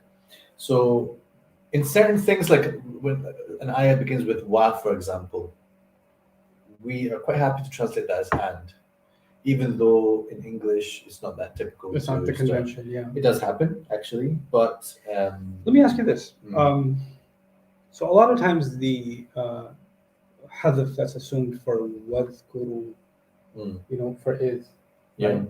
So, which generically is mention when or remember when, right? Yeah. But in the sense of storytelling, you can also think of it as, how do I think of this? Conceptualize, no, visualize, imagine when. Yeah, so even when they say... Think about when. Yeah, udhkur can be taken as a very broad sense. Right. It's actually... Call to mind. It's a filler. Yeah, call to mind when. And, at the moment when, or, contemplate the moment when. Well, it's almost like in the storytelling, come with me to see when. Yeah. And I think that's actually what's meant, but it's hard to give a very hard to find that opening. Quick word in Arabic as well, or in any language. Right. So, udhkur is what the Mufassirin say as the general term that gets to something of the storytelling style. Yeah. Because what happens as soon as Allah says, إِذْ قَالُوا, or even before that, إِذْ قَالَ يُوسُفُ لِأَبِيهِ, right? What happens is that immediately we're transported into that moment. Yeah. And it's not remember when as if we already knew about it. Contemplate the moment when, or what's happened. It's almost like, let me take you to the moment when. We watched, there was one translator of the Quran who's working, he's made it in a kind of play form. Right. As a theater play. And we watched that being performed in some, at least read out as a play. And what he added was kind of stage directions. He said, scene, act 1, scene something. Right. And then he said, place, he give the setting, the house of Jacob, right? So I think that the idh, to be honest, does all of that. It's like a stage direction because it's telling you, idh qala Yusuf, scene, Joseph is speaking to his father, right? Although, not to like that. Not to be too profane, but I'm just saying the effect of it is the effect of it is that it's drawing to attention. That's this is one of those features of the Quran that should be translated literally, now that I think about it, because its unusual usage is part of the unique signature of the Quran style. Yeah. And its way of drawing attention to a scene is to use the word when. So, let me transport you to the moment when is... And, so much of English actually has absorbed things that were from the translation of the Bible. They became common expressions. And the same applies to Shakespeare, for example, and numerous others. So by translating or by producing great literature, you actually shape the language. So one could hope and one could argue and aim for introducing Quranic turns of expression and idiom into the English language. But that's generally, a difficult thing to achieve and pull off. But in some things, you feel that sticking to a way of expressing in English which follows something from the Quranic way of expression is the way to go, and maybe, finds its way into natural English as well. Yeah. So sometimes these principles that we are operating on are in a kind of tension with each It's other. interesting because It's a this is not balance. an Arabic thing. This is a Quran thing, right? So Arabic norms, we've tried to find the equivalent English norm, right? But a Quran norm is different from an Arabic norm. A Quran norm is something you find as a signature of the Quran that seems to be unique, and even the Mufassirun grapple with and say, you know what, we have to have a taqdeer here, we have to put an udhkuru here to understand. And they're trying to decode this style that the Quran is using. And I think those kinds of things, we should get comfortable with a loaded when, as a staple in Quran translation. When, as we see over here. You say when? When? Only very fancy people like myself. Okay. When, why, where, what, etc. Well, we say ven in Pakistan, ven. Okay. So when they said, the fact is, so this is how we took the kind of emphasis in La Yusuf. The fact is, Joseph and his little brother. So you can get that from Joseph and his brother. It's like the sub set of Joseph and his brother. So that's where we got the little brother, I think. Are more loved by our father than all of us, even though we're a whole team. So more loved by our father, ahabbu ila abina, more beloved to our father, literally. Yeah. More beloved to our father sounded older English. So I think more loved by our father is much more understandable and gets the same point across. So it's not as literal, but even though the ism tafdeel is captured in more loved, are more loved. One of the challenges for grammar students is that sometimes a noun has to be translated with a verb, and that's where their wires get like short circuit. Like, no, that's a verb, and that's a noun. You don't have a choice. Sometimes you can't do anything. So ahabbu, more beloved, here are more loved, and is actually a present tense kind of a phrase, even though the noun is being used. But that's completely fine. By our father, as opposed to more beloved to our father. This is again natural speech than all of us. And I like minna as all of us as opposed to us. So I think the whole team part, and I remember us we struggling over this a little bit, coming up with something, and then at the end of it, we ourselves were like high five. We're a whole team here that we came up with this translation, and I can't remember exactly what was so appealing about it. But I'm looking through our notes here. Yeah. Usba has a sense of tying things together, so I was saying strapping lads. Yeah. Here, undefined, right? We are a whole team. Okay. They're saying we're the strength of this family, we're the strong ones, we're the backbone of the family. It's an expression of strength rather than an expression of number. That's something that we have noted. I think that sounds right. We're a whole group. We are enough to get things done. That's kind of the point. Right. Like, why would he turn to Yusuf and his brother when we aren't we enough? We actually get things done. Yeah. That's the sense of the team. That we get things done together, we stick together. That's also the aspect that we got from the word team. So a whole team. I think we were just excited also that the word team maybe didn't show up in previous translations from what I could see. Also, fun. We're a strong band or gang or whatever. Some of the. Hold on, let me see if I can find it.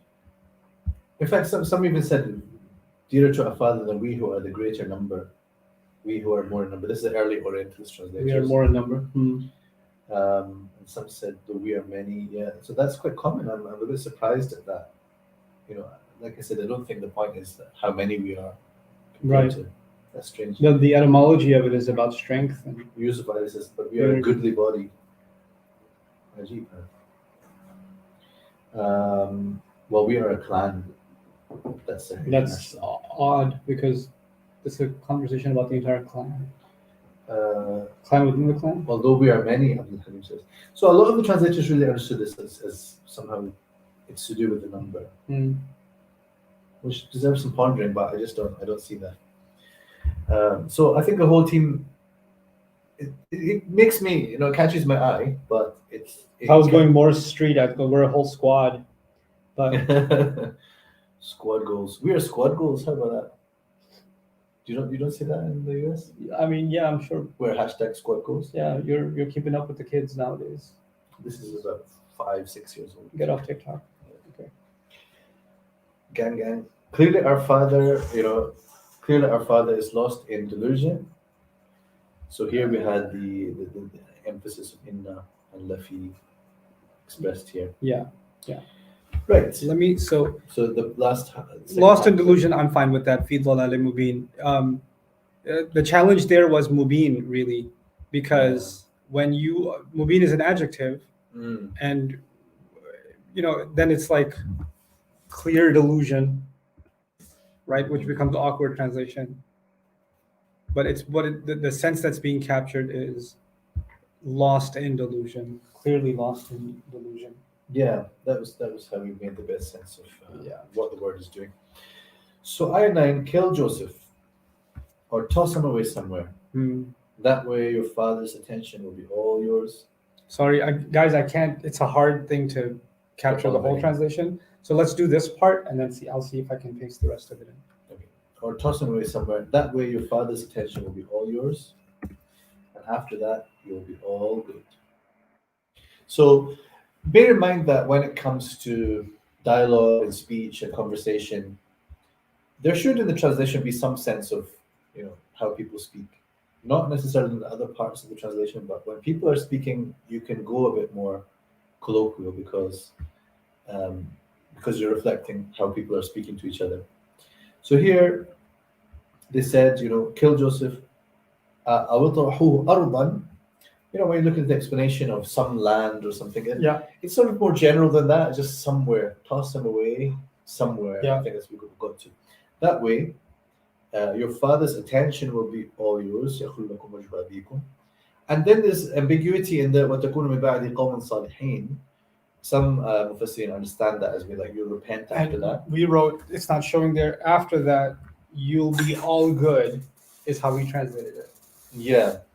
Which has duality. You'll be good in that you'll do better. You'll be doing okay. Also, you'll become good people. Yeah. Also, you'll be all good in the eyes of your father. So there's multiplicity that's happening here. So once again, you'll be all right because you have a problem right now, but this goes away. It's going to be all good. The second is he's the one keeping us from becoming good people. Once he's out of the way, you'll see the good side of us. We're going to do better. What's blocking us from doing good things is his presence. He's the negative. He's toxic. And then third is you'll be good in the sense that then dad will see how good you are. Now you'll be good because otherwise he's blinded by his goodness, so he can't even see how good you are. And so there's a lot to capture. And we tried to do that with just this phrase. After that, you'll be all good. I feel that the word qawm is difficult to get the sense contained in the translation here. I think that's one weakness in this translation. Yeah. But what I do like also is the kind of parallel to father's attention will be all yours, and after that you'll be all good. So putting those together then creates this sense of they're very content in this plan. Which they haven't specified exactly what to do yet, but that this is definitely going to lead to positive outcomes from them. The next one I really like how we said قَالَ قَائِلٌ مِّنْهُمْ. Let me have a look how others tended to translate this. Because I have a feeling that I know. Actually, a lot have translated it like we did. But the temptation with قَالَ قَائِلٌ مِّنْهُمْ is a speaker among them spoke. Or a sayer among them. A sayer said from them. Said a speaker among them, some of them. But it means one of them said. But what I particularly liked was spoke up. Yeah, Qa'il is highlighting that. Because I think we might be the only ones who spoke up. Let's see. No? Irving said one among them spoke up and said, only Irving and us. Yeah. So that's fine. I'm happy that someone has done it before. But the important thing is to think about, what is being expressed here and how do we say that in English? Because it doesn't happen to speak. It's more like someone's observing all this and we're almost reaching a conclusion about something very violent. And he feels that that's not quite right and not quite ethical, not the way to go. So he spoke up. Yeah. That's the way we use it. Do not. It also kind of highlights everybody's talking, but when he speaks, he kind of drowns out everybody else's words. He becomes the qa'il over everybody else's qawl. Yeah. So there's a subtle implication there that him speaking up, kind of like when you're in a group and then somebody says, hey, listen up, everybody, and you get everybody's attention because everybody else silences, and then that person has the mic in a sense, Yeah. So do not kill Joseph. I think here instead of saying don't, you said do not for emphasis. Yeah. Do not kill Joseph. Drop him into the dark hole of the well, so some passing traders could stumble upon him if you're set on doing something. So there are some specifics here, but I don't know how much of it needs to be elaborated at the moment. في غيابة الجب, into the dark hole of the well. The well is significant because that's the way it is in the ayah, and you could have sort of papered over that and said, "Oh, our well." Yeah. Because it does raise a question: why is it the well? But that same question is in Arabic: why is it al-jub? Right. And there's different ways of saying As opposed to اطرحوه أرضا and غيابة الجب. So the ard was nakira, somewhere, but not some well, but the well. So there's a lot of subtlety in that, but we felt like we've got to sort of reflect the way that is. It seemed to me that the well they considered, maybe they knew that this is on a passageway, right? Which is why the next possibility That is would being make sense. suggested. So some passing traders could stumble upon him. Yeah. If you're set on doing something. They said. So now it shows that they've shifted to speaking to their father. So we translated in kuntum fa'ilin as if you're set on doing something. I really like that. I'm happy with us. Yeah, and we looked at other places where قال هؤلاء بناتي إن كنتم فاعلين, to think about that expression and how it's used. Yeah. We mentioned, by the way, it would be a better flow in English to move this part to the beginning of the verse. Yes, I was thinking that just now. Wow, I thought that before too, or you did. Well, there you go. Someone thought about it, but we doing it against time. Yeah, because sometimes it's difficult. Because we were going to say, if you're set on doing something, drop him in the well. Then we would have really convoluted the sequence of ideas. Don't kill him, but if you're set on doing something, drop him in the dark hole of the well, so some passing traders could stumble upon him. And that's very good. I mean, I don't know why we didn't choose to, but it does feel like quite a radical reshaping of the words, which I'd need to feel particularly pressed to do it. Yeah. To that extent, which sometimes we are actually. Even Divine Signs is certainly there. We did quite a radical shift. To think about. Divine Signs wasn't that radical. Yeah, but it's not radical. It's not such a long sentence. Yeah. But you're not as set on doing this one. So good. Oof. Thanks. Oof. Relevance. Okay, ayah number 11. They said, Dad, what's with you? I like it. You don't trust us with Joseph, even though we are his well-wishers? Something happened here. Let's see who catches that one. Well-wishers. Well-wishers? Mm-hmm. So the thing is, in this ayah, there probably isn't anything that you could say is a pun or a play on words like that. But there are some other ayahs where you feel that their words are almost betraying their dishonesty and their unsurety. They're giving away their ill intent, Yeah, and Mufassirin have pointed that out before. That especially ولو كنا صادقين later on, right? Yeah. وما أنت بمؤمن لنا ولو كنا صادقين. You're not going to believe in what we're saying, even if we were telling the truth, you wouldn't have believed us. Which is not an out-and-out admission of lying, but can certainly be heard in that way. So because of these things, we felt like couldn't resist as well.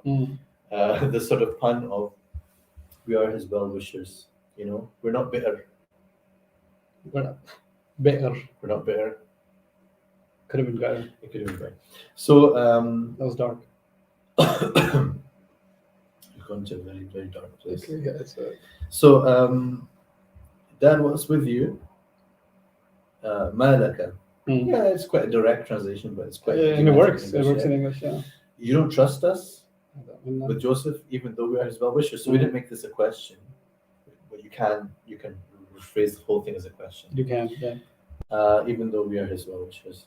Okay, so we have So pure intentions towards. why didn't we put this as a question? I suppose we can. Well, because what's with you that you don't trust with Joseph, even though we're Why his not? What's with well-wishers? you? You don't trust us with Yusuf, even though we're his well-wishers? I mean, yeah, I mean, you could just turn it into a question mark. Yeah. Mm. Or it could be, you don't trust us with Yusuf, even though we're his well-wishers. Yeah. My Pakistani audience, his well-wishers. Okay. Okay. Yeah. So I don't think there's too much to say about that one. Okay. We're good with So that. then, ayah 12. Ayah 12. Send him along with us tomorrow, أرسله معنا. so he can eat as much as he wants and play around, and we'll be sure to keep him safe. يرتع ويلعب. Yeah. Of course, there's actually several qira'at here, but we're sticking to the one that is saying يرتع ويلعب. So he can eat as much as he wants and play around. So that's quite commonly, translated in things similar to that. The word "eat as much" is kind of literally like grazing, like sheep. And in fact, I don't know. Probably let me see. Have we noted this before? What have others said about Yarta? So I'll show you. But did you think about this before? When it's used the word "yarta" for him, they're portraying him as a sheep, and then there's a wolf. That's the background with the whole Yeah. scenario. Yeah. Did we notice that? I think you did. I need to write things down sometimes. Okay, so I don't know. Yarta ويلعب. So this is from the Tafsir of Al-Razi, my translation, unpublished so far. Just in terms of the various meanings that are described. So there are different reasons that this is the issue. Yarta'i is grazing, that is grazing the sheep. But with the sukoon, it means rata'. So the word word rata'. from ra'a yar'a yarta'i. So that would be yarta'i wa yal'ab. بالكسرة. Okay. But That'd be with majzoom. sukoon, So for Arabic students, that would be irta'a yarta'i irti'a'an. Yeah. So otherwise with sukoon, it must be from the rata'a, Yeah. which means to eat greedily, or to mean enjoyment of plenty and obtaining what one desires. Like eat his fill. Yeah, Eat eat his- his fill. So eat his yeah, fill. eat as much as he wants. We could say eat his fill. That's quite, that's probably much. It's concise and it Yeah. yeah. Eat his simpler fill. than putting it in, eat his fill. Okay. Eat his fill and play around, and we'll be sure to keep him safe. We say eat to his heart's desire. What does it mean? Eat his heart out. Eat his heart. That's It's too generally much. fine, but probably too much here. Eat his fill, I think is good. Eat his fill is nice. See? Oh, hold on. Earlier on, someone suggested it. Eat his fill, they said, implies that he doesn't eat his fill at home. One of us objected like this. قال قائل منا. Implies he doesn't eat his fill at I home. don't think it does. If I thought this way, I was stupider. إن أنتم جاهلون. Yes. I don't. Yeah, I don't see the problem. Listen, I'm gonna go eat my fill. Really? You've been starving at home? Nobody thinks Yes, but- that. I guess it was probably me who's.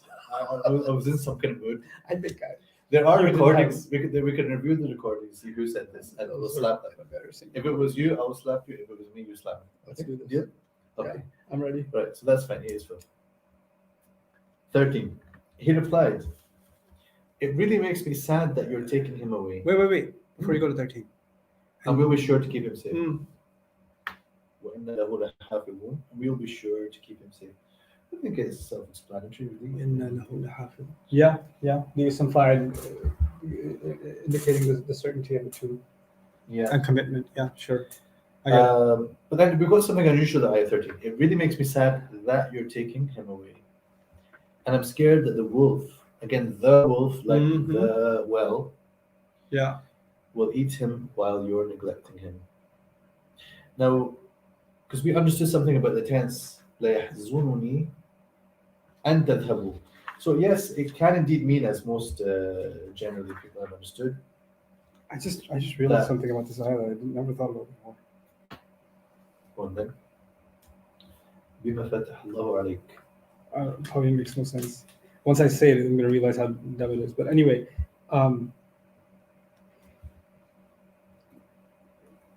there's something called tarshih Mhm. in figurative speech. So you're using a coded language, and then all of a sudden you strip away from the coded language and you start speaking more literally, Hmm.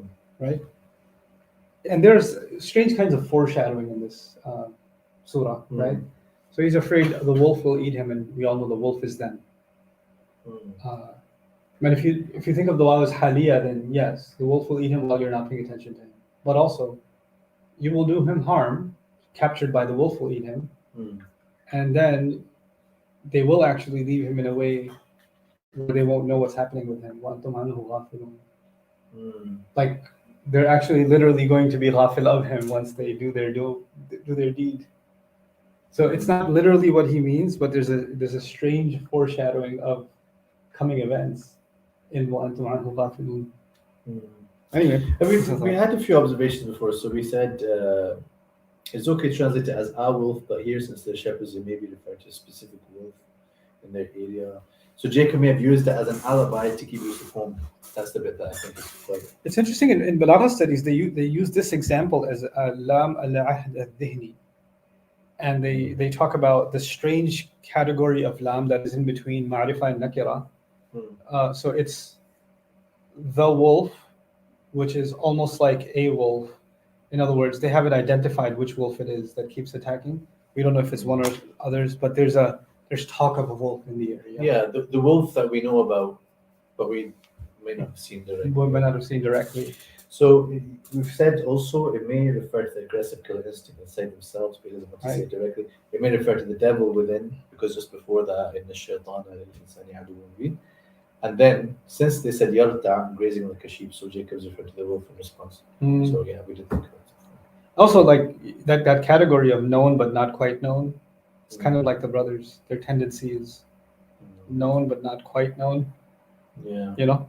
So these are things which, if you manage to embed some of that in the translation, it allows the thought process and the reflection. Because what happens sometimes with translations, and I've shared some examples with you recently, there's something called over translating. That is where you really try to put too much into the target language that arguably is not even there, or you're reading too much into the text. That's one danger. Yeah. But the other danger is when you pin down one meaning and you prevent a person from getting other meanings that are actually. I would intended by think the this is one of those cases, ayah number 13, where the wolf is significant enough to justify a footnote. I think it's one of those cases where what is it? Like a placeholder footnote. Yeah. It makes me sad that you're taking away. So we understood it in a certain way, which I think is unusual. That in a way he's already given up to some extent. Yes. He knows that he's not going to be able to keep Yusuf anymore. But he's just saying, it makes me sad that you're taking him away. That is unusual. Don't come at us that, we just didn't think about it. We thought about it. It's open to debate. We're not going to have necessarily all the debates, but I want you to understand that we're translating according to an understanding that we derive from tafsir and so story maybe others might have chosen something like, it worries me that you're taking him away, right? And we're choosing it makes me sad, and we're contrasting sadness with fear, because worry and fear are almost synonymous in English. They're heading in the same direction. I'm worried about an attack. I'm afraid of an attack. So, but huzn and khawf are definitely contrasted in the Quran. And the ayah la yahzununi wa akhafu, there is a deliberate contrast. The interesting thing here is there's a fear for the child, but there's also a sadness over the darkness of his other kids, that you're taking him for some kind of ill intent. And I can sense that. And not only, there's two things that are happening. I'm afraid for Yusuf, but I'm really sad at what's happening in my family. You see a lot of the translations, if you read them, sometimes we read translations and because we kind of know what the ayah means, or at least we think we do, we read the translation and we just are fine with it. But if you were to come to this translation without any prior conception, you would struggle to understand. Listen to this one. This is one of the common and famous translations. Jacob said, "Indeed, it saddens me that you should take him. It saddens me that you should take him." What does it mean? What's going on? I can't really understand the sequence here. It saddens me that you should take him. I don't think it makes sense, to be honest. Like, if you think about it, I don't know how to explain them. Because, and a lot of translations are similar to that. Simply put, you cannot be sad about what has not yet happened. Yeah. So that's why we ended up with this slightly different take on it. Yeah. So some of us have decided to change the huzn to worry. Yeah. I'm afraid of sending him with you, lest, and that makes me understand why they did that, because they're trying to make a continuity with. Yeah, they saw this issue, but they dealt with it in a slightly different way. Yeah. So the important thing is to see the issues of interpreting the ayah before then choosing a strategy to translate it, and that strategy we can have different approaches to. Right. They said, if the wolf were to eat him while we're such a team, then we'd be total losers. So this is interesting because, of course, the word losers in current usage has a certain resonance. And, we might feel that is a difficulty or a problem. But in a way, if we look at how the Mufassirin explain what they meant by inna ila la-khasirun, one of those meanings is that, what kind of usba would be complete failures if that were to happen. Yeah. That is one of the understandings. There's several. I won't go into all the tafsirs. One meaning the only way the wolf will get him is over our dead bodies. That would be the only scenario the wolf will get him. So someone understood it as we would already have perished, right? So some translators say that we ourselves should have perished first. Meaning we've already lost to the wolf. But typically, losers. That seems difficult to see at first glance. Yeah. But again, sort of how does it fit in? What is the relevance of their mentioning it? That is sometimes lost in the translations. If the wolf should devour him when we are so strong and accompanied, then we should surely be lost. I don't get what is intended by that. That was unconvincing. Sorry. All due respect. Yeah, so there's different ways of translating it, but plus the total losers is, so what we're trying to do here is to get across the sense in which the word loser is being used, or a sense which is reasonable to understand. Yeah, but it's a tricky one. Also, the duality should be mentioned here. Wow, a wolf will eat him while we're here. What are we good for? Why did we not destroy him first? What do you wolf? We'd be such losers if the wolf did our job. Yeah. The irony. And the translation allows that. It does allow to be read. But whereas some of the translations prevent that possibility. So there's one that says, if the wolf devours him whilst we, a strong party too, are present, then we are inept losers. Inept. They added for but that also purpose. the are present part. Yeah. Yeah. But I think that double meaning is quite observable, as you said. Okay, the next one is very powerful ayah, a very interesting piece of translation. In fact, I saw a researcher in translation who discussed this ayah. Alhamdulillah, I read this after we did what we did, and looking at what his observation was about this ayah, it confirmed that actually we did a good job. Why? Wow, cool. Okay, why? Because there is a kind of ellipsis or something which is left completely unstated. So the sequence فلما ذهبوا به وأجمعوا أن يجعلوه في غيابة الجب وأوحينا إليه. So some are tempted to read this وأوحينا as the jawab. So when once they took him away, we inspired to him. But there's a problem with that. With the wa. The main problem is the wa. Right. That doesn't really fit with it being a jawab. So, there are ways to sort of make that work. But what we saw is that the jawab is actually left unstated. And of course, that's not something like we just made up. It means we read tafsir, we actually cared Right. what the Mufassirin have said instead of just looking at it as a translator and just write down whatever comes to you first. So when they finally took him away and gathered resolve to get him into the dark hole of the well, dot, dot, dot. So here, what you could do is put like a square bracket and say, oh, let me fill that in for you. But the whole point is Allah subhanahu wa ta'ala left it without filling in the blank. Right? Yeah. So the point is, something happened which is so unspeakable, we're not going to go into the details. Meanwhile, we communicated to him, be sure that you will let them know about this deed of theirs, end quote. Yet they did not realize. Now, there's two different ways of understanding the end quote. Does it end about this deed of theirs? Before you go there, Yeah. like the dot dot dot here, right, is so powerful because the first part of this, when they finally took him and gathered the resolve to get him into the dark hole of the well, the rest of it would be how he felt, Mm. like what he suffered, and in a sense, it's been made unspeakable, Mm. Mm. right? And if you put this in realistic terms, a child being traumatized and abused by his own family and being abandoned in the most terrifying place is the most unspeakable thing. And in fact, even unspeakable for him to remember Mm. what they had done, right? And it's remarkable that at the end of the story, when he recounts this, مَا فَعَلْتُمْ بِيُوسُفَ وَأَخِيهِ, even then, he can't spell it out. Mm. Like, Yeah. like how scary, traumatizing, horrifying. How long was he there? Was he there for hours? Was he there for days? Was he there for And then multiple? Was he starving? Was he drinking mud? What was he doing? in the books of tafsir, this is when they will start to tell you some details about what happened from narrations and so on, which again, there could be truth in some of those points. Yeah. But what's happened with the But way the the Quran- Quran tells us the story is, you know what, we can't really go into this. Yeah.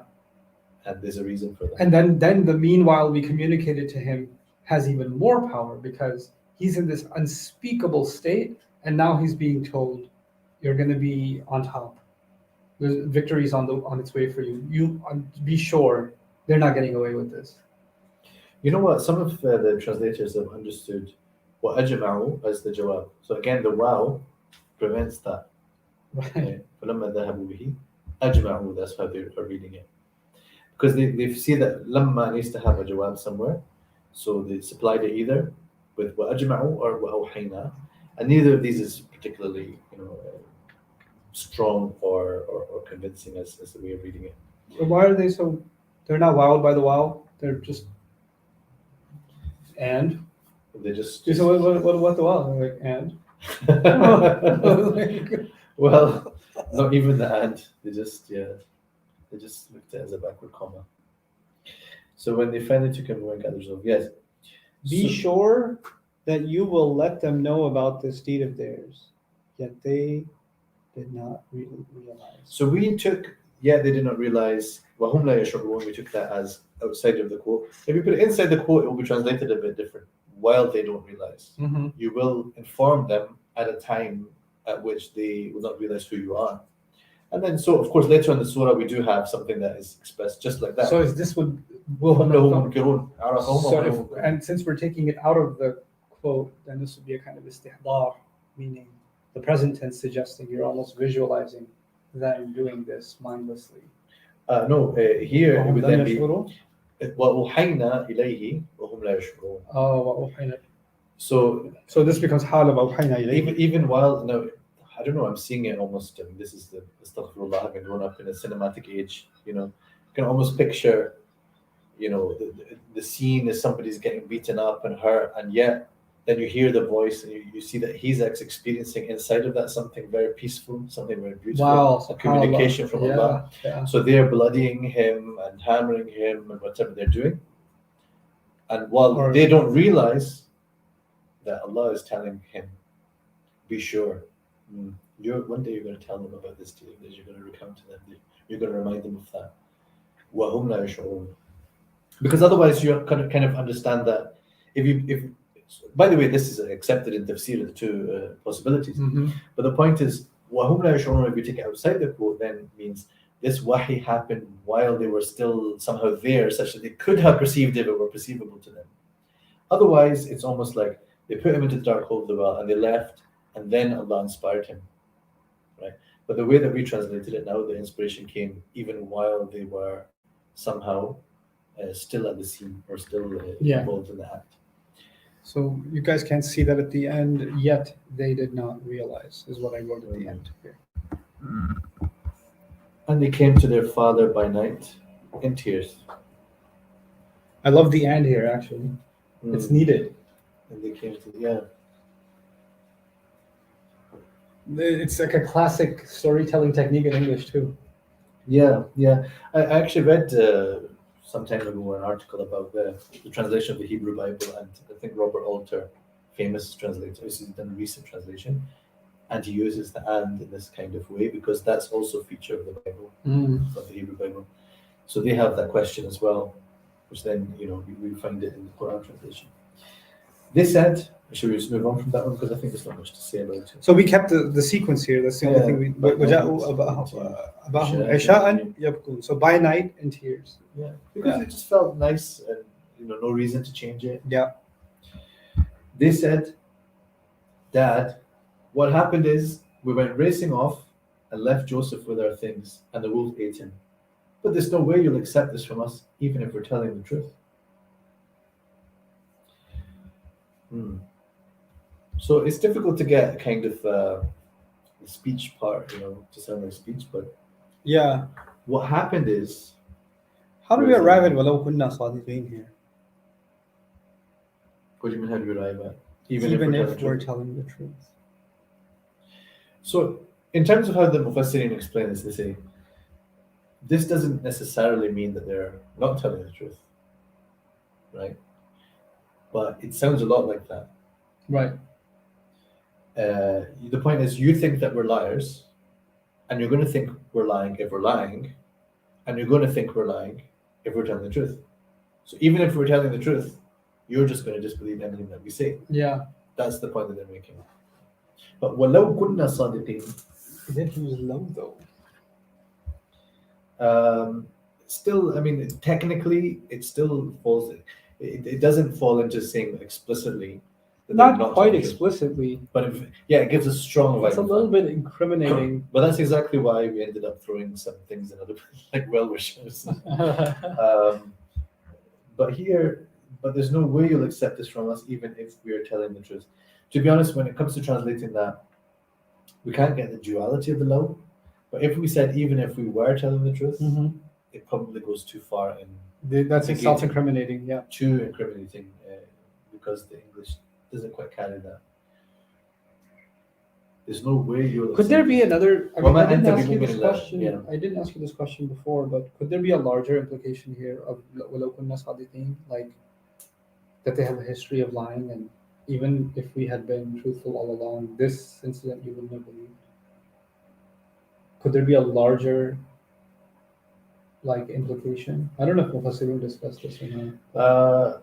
Not that I recall, but there's no وَمَا أَنْتَ بِمُؤْمِنٍ لَنَا وَلَوْ كُنَّا صَادِقِينَ. Even if we were the type of people who are truthful in general. Even if we had been truthful in your eyes all along, which apparently we're not, kind of thing. I don't know. It seems like maybe not the primary meaning, but it seems like there's a hint of that. Yeah, here. It's possible. It's Yeah. possible.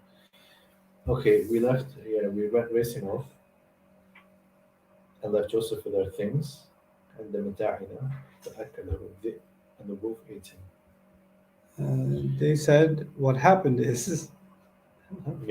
Yeah, we kind of did like a child's way of, I'm going to make up a story now. So what happened is, and that is kind of mirrored or deflected in the next ayah, when he says, بَلْ سَوَّلَتْ لَكُمْ أَنفُسُكُمْ. And this is kind of our way of creatively looking at inna, actually.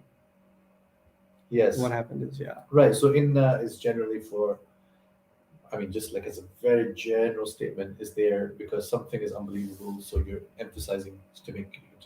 So Yeah. what happened is Hmm. we were racing off. So yeah, there was a sense of how do we capture the tone here. And left Joseph with our things, and the wolf ate him. But there's no way you'll accept this from us, even if we're telling the truth. It's heavy. Oh, the next ayah was much heavier than this. وجاءوا على قميصه بدم Oh, كذب. I think I copy pasted. Something's happening. Hold on. Oh, well, that's cool. I don't know how to undo that. What have we done? It's Oh. a ticker now. Okay, okay, we can work with that. I think so. It's It's breaking news. heartbreaking, dude. This is- What happened is we left Joseph. Joseph has been left with our stuff, and the wolf has it's eaten not him. the whole thing, but okay. Oh. Let's start over. And no, they said what happened is, no, we did that one, right? This is 18. Yeah. And on his shirt, they brought blood stained with lies. Mm. So what's interesting here is, okay, if I look at I love this translation. earlier translations just to get It's an idea. poetic.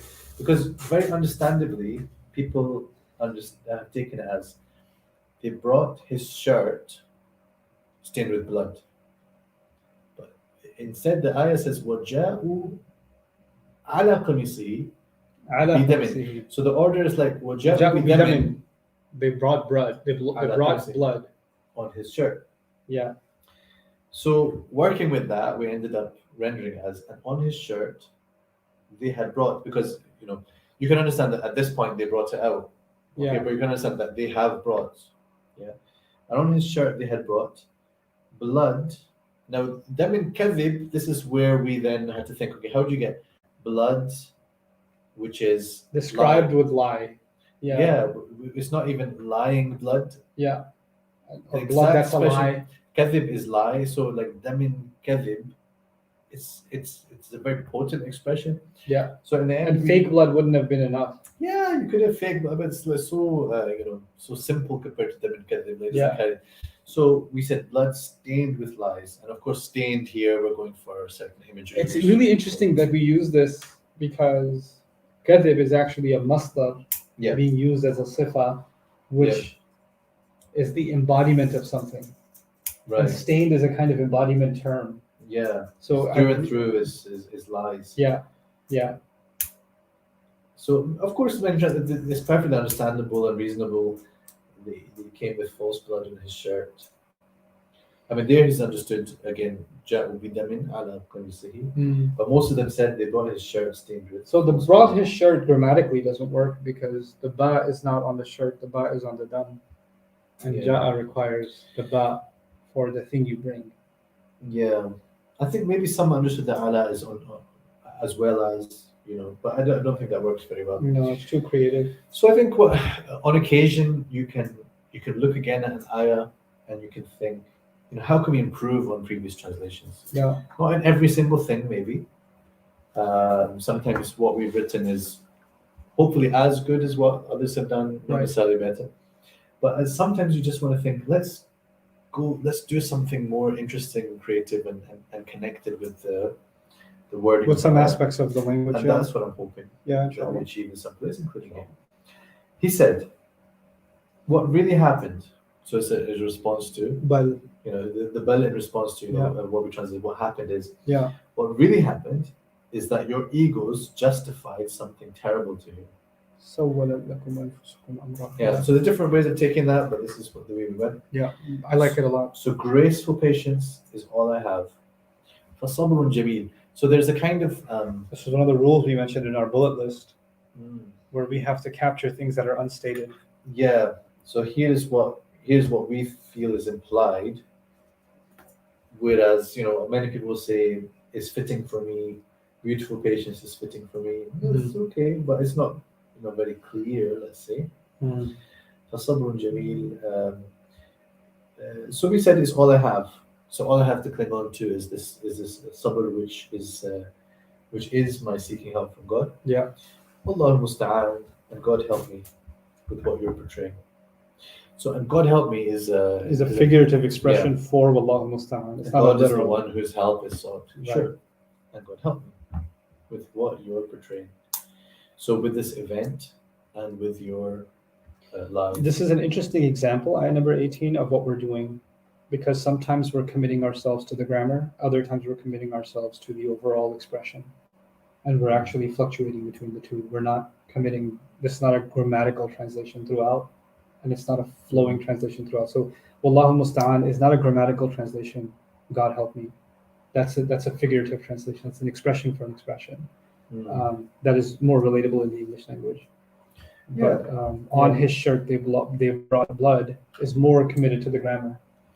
You know, so we are mixing and matching depending on the context what we think needs to be stressed, and we're not taking one principle and running with it throughout.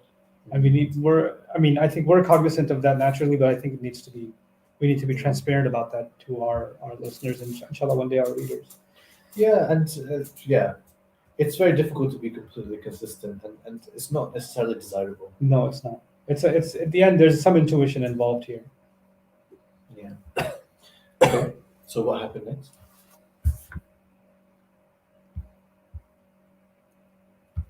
And a group of traders came. Wait. Wallahu musta'an ala ma tasifun. With what you're portraying. What you're portraying. Yeah. That's a really good word for tasifun. What do other translators use for tasifun? What you describe, Uh-huh. what you assert, what you speak of,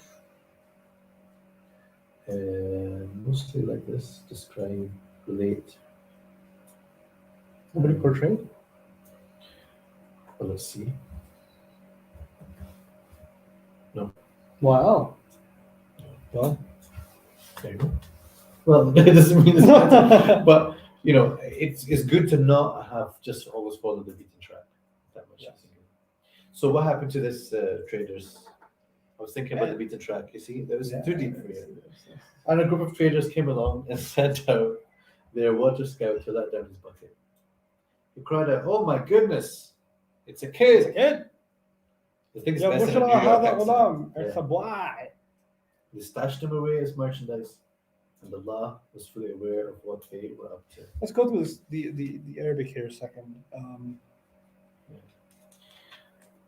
So some people might point out things about the wa and the fa and things like this. Which is, وَجَاءَتْ سَيَّارَةٌ.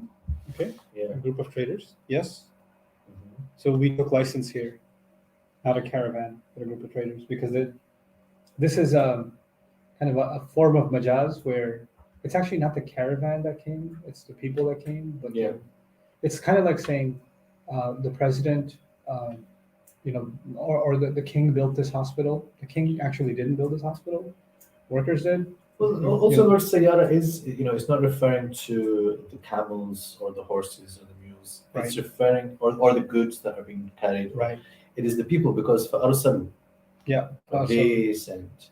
So it's like there's an immediate switch to the Yeah. So the thing that is implied. So the word caravan itself could refer to that, but I just don't think that many contemporary users of English understand the word caravan in that way. Yeah. So Yeah. it's better to use a word or an expression that is understood. A group of traders. Yeah. Came along. And sent out their water scout. Very good. والدهم أدلى دلوه. Who let down his bucket. Now, walidahum adla dalwahu, I would think would be closer to who let down his bucket. Fa adla dalwahu, and we still chose who let down his bucket. But I think it's qarib. And again, if we wanted to really go as close to the fa as possible, we could choose something else. Yeah. But this is very natural. The Who word then? Who?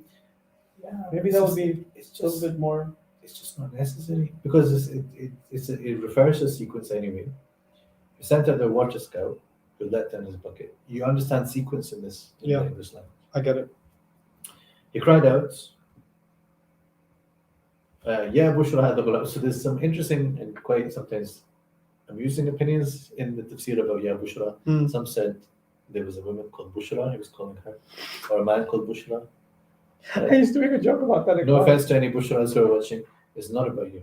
Okay, so Ya Bushra is an expression of just delight and feeling that there's some good news here. So, oh my Well, goodness. if her name was Bushra, she definitely wasn't good news.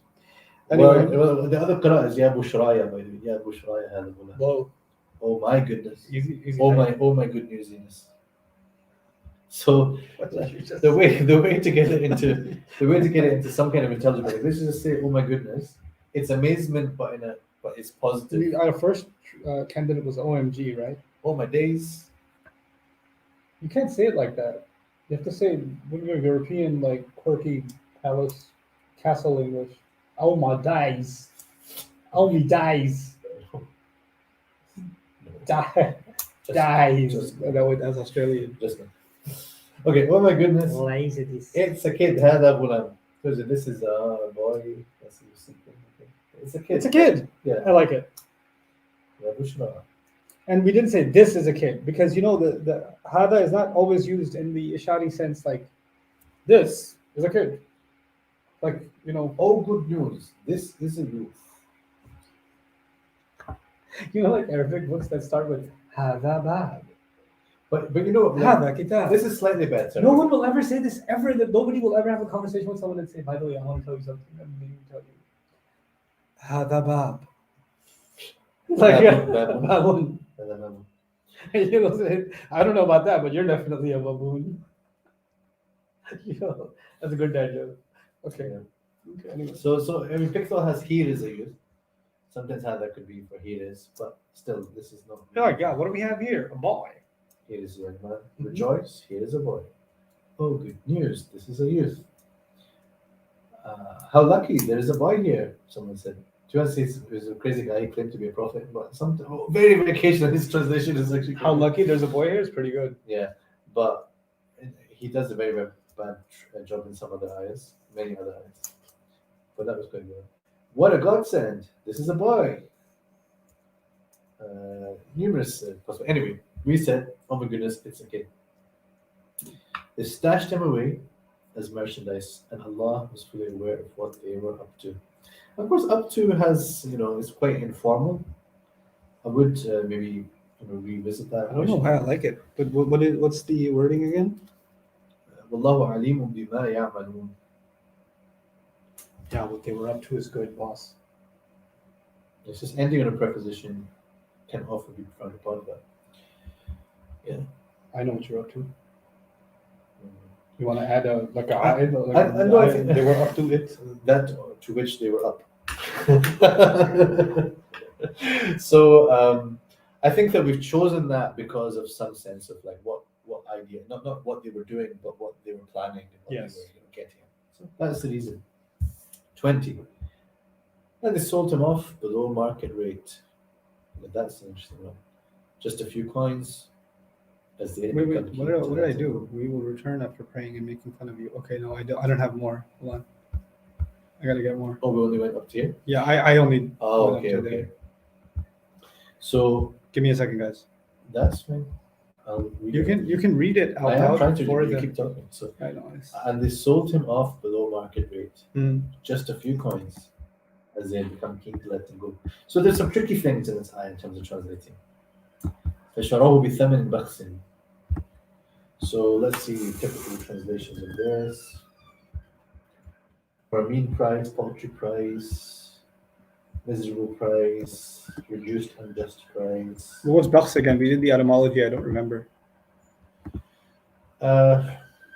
To shortchange. But in this case, they're the ones being shortchanged. And they sold him off below market rate. So I think we just thought, how do you get this point across? Yeah. Yeah, that makes sense. For less than he was worth, even in terms of how slaves were treated. دراهم معدودة. Just For a a few minimal, points. cheap, less than fair, the cheap rate, nominal, pathetic, trivial, these are the words. Trivial would have worked too. The sense of the word wasn't about how trivial the price was, but rather that they couldn't get out of him what they could have gotten out of him. Hmm. But they were in a hurry to get rid of him and knew they would. It's just captured by وكانوا فيه من الزاهدين.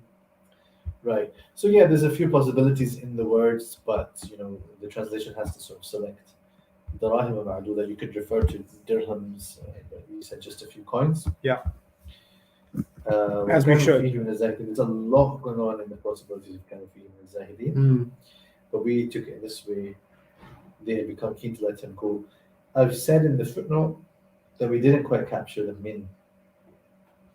Because, for example, it says here min. Generally, it's usually like min al-kadibin, min al-sadiqin. But being from among the Zahidin, let Yusuf go is not a caricature like kadib or sidq. So we maybe struggle to get a clear sense for ourselves. Let's think about that for a second. Of min al-Zahidin.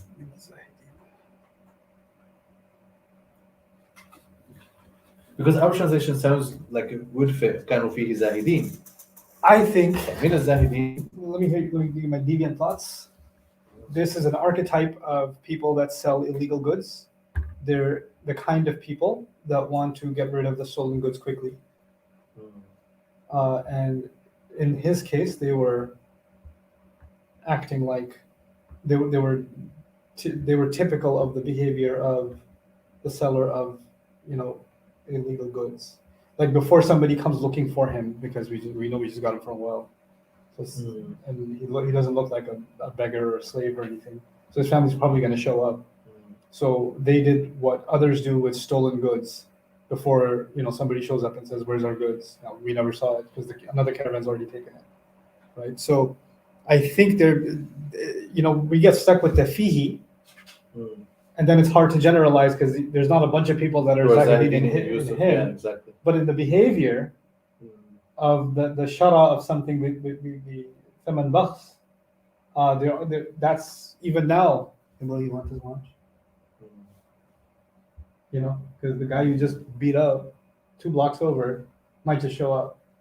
I don't know how to capture that. By the way, I think it is noted, it was reminded here from the notes, that fihi can be for the thaman and it can be for Yusuf. So they didn't even care that much about the price. Yeah. So that makes it easier to generalize than the that makes it easier to generalize, yeah. Still hard, still not easy to translate. Yeah. Because something they were the kind of people to that's still it's I think because we've written become, we were trying to get some of that sense because they had become like others who of this type. Because kanu can be understood in more than one way. But it did become sense and get closer to might close. Again, I think a footnote is needed on this one. Yeah. And the man who bought him in Egypt. Oh, we're nearly out of time. So, for the whole session? Mm-hmm. So let's not take a break then. Let's keep going. And just. No, I mean, we don't have to take it. We've got 5 minutes. So we could do like one more ayah, or we leave that to tomorrow. Let's do 21 and let's wrap it up. Okay. I'm going to copy half of it. So up until adopt him. And then I'll copy the rest of it, okay? Okay. And the man who bought him in Egypt said to his wife, "Make sure his life here is respectable. There's a good chance he'll be of use to us. We might even adopt him." I'm liking what I'm hearing. Okay, so that's up to here. And the man who bought him in Egypt. So the and, as we said, is part of the Quranic storytelling. We've kept that. And the man who bought him in Egypt said to his wife, "Nope, not this one, not this one. Make sure his life here is respectable. Akrimi mathwa. There's a good chance he'll be of use to us. We might even adopt him." And that is how we gave Joseph a وَالَّذِي اشْتَرَاهُ مِنْ مِصْرَ, and the man who bought him. Yeah, So we took license to translate alladhi as the man who, which is fine. Yeah. In Egypt? Yeah, so we didn't, it's not random, right? So min misra either refers to ishtira, that is to the purchasing, or the purchaser from Egypt, or the purchase happened in Egypt. So given that the purchase happened in Egypt, so bought him in Egypt gives that meaning, even though the word min, you're looking for a from, like we said, bought him from Egypt is strange, doesn't make sense. Right. So the issue is, like we know what that min means from, but we have then thought about how to get the idea. What is the min associated with? Is it متعلق بالاشتراء or is it متعلق بالذي? So here, either the one in Egypt who bought him, or the one who bought him in Egypt. Yeah, or the one it could be the one from Egypt who bought him. The question of whether transaction takes place in Egypt for bought him from Egypt may imply that he bought him in Egypt and took him somewhere else. So if we said from, now we're taking it. He's taking him somewhere else. Yeah. Which is definitely not. Yeah, but one of the tawjihat is definitely that the man himself was from Egypt. Right. Right. In fact, which is the case regardless. Would this, in a sense, I would guess our negotiation was this covers both because he bought him in Egypt. So he probably was. Well, yeah, but that's just taken from the context. Yeah. But it doesn't seem to me that that him being from Egypt is quite the point that I would be drawing attention to. It's just talking. It's. I think it's a significant point. The ayah is taking you to the fact that now some things have happened because by this being stated, now you understood that there were several steps which preceded this, that he was brought to Egypt and he was sold. And that might imply several stages of being sold and passed between several hands. Because it doesn't say وَقَالَ اشْتَرَاهُ, because it sounds like then he bought him from these Zahideen or from the Bushra right? But then اشتراه من مصر. Yeah, so min Misra now makes you feel like, okay, but he's been passed a couple of times. Yeah. Through different hands. So that's the faida. Yeah. Limra'ati to his wife. We started late, didn't we? That was we can finish late. There's a good chance that we've used to us, we might even adopt him. Make sure his life here is respectable. Akrimi mathwahu. Yes. We had a lot of thought around this issue. So sometimes, make it about lodging and stuff like that. Yeah, but we honor decided his residence quite literally, but so make sure his life here is respectable. I think we decided to go beyond the direct sense literal, of the lodging, yeah, but to be his ma'isha. Asa, there's a good chance. I like it. He'll be one of us. He'll be used to us. They're used to us. And yanfa'ana. And we might even adopt him. Yeah. Yeah, because we also understood that there's obviously these are degrees. He can benefit us. Yeah. And or maybe even something above that. So we might even reflect that. And that is how we give Joseph a firm footing in that land. We said in that land, you might say, in the land, in the earth, but you got to look at it contextually. Mm-hmm. Then when you say in the land, it's very, very confusing. Yes, you just don't get the clear sense from that. Yeah. That is how we gave Joseph a firm footing in that land. Mm. And it was so that we teach him some of the meanings behind all kinds of speech. Now, I know that sounds a bit convoluted, but that's because we are committed to understanding min ta'wil hadith in this way. So occasionally our translation might be wordier than some others. Yeah. And I can live with that because I feel like we had to get that wordy in order to get the sense across of what we feel really is being said. Is being conveyed, yeah. And Allah is in complete control of His own matters. So we decided to take the amrihi being a'id Allah Azza wa Jal. Yes. So it could be, while Allah was in complete control over his matter. Over Yusuf's matter, over Yusuf's life and what's happening to him. Yeah. So it says the Amr could be decision. The whole sentence could refer to the fact that God was in control of the matter of Joseph, and that's the people in the last part that I refer to, those connected to his story. But we took it in the broader sense, and Allah is in complete control of his capital H own matters. Yeah. And of course in English we get this capital H thing. Not everybody is committed to using that, but it's a strong convention in English. And when we do that, we actually have then limited his to being Allah's. If we said in complete control of his small h, like if we don't use capital H at all, then it would allow for this ambiguity. But the rest of the sentence we've also cast it more as being about Allah's own command and Allah's own decree. I think that this is one of those jihad cases where we should acknowledge that second possibility. Yeah. Sweet.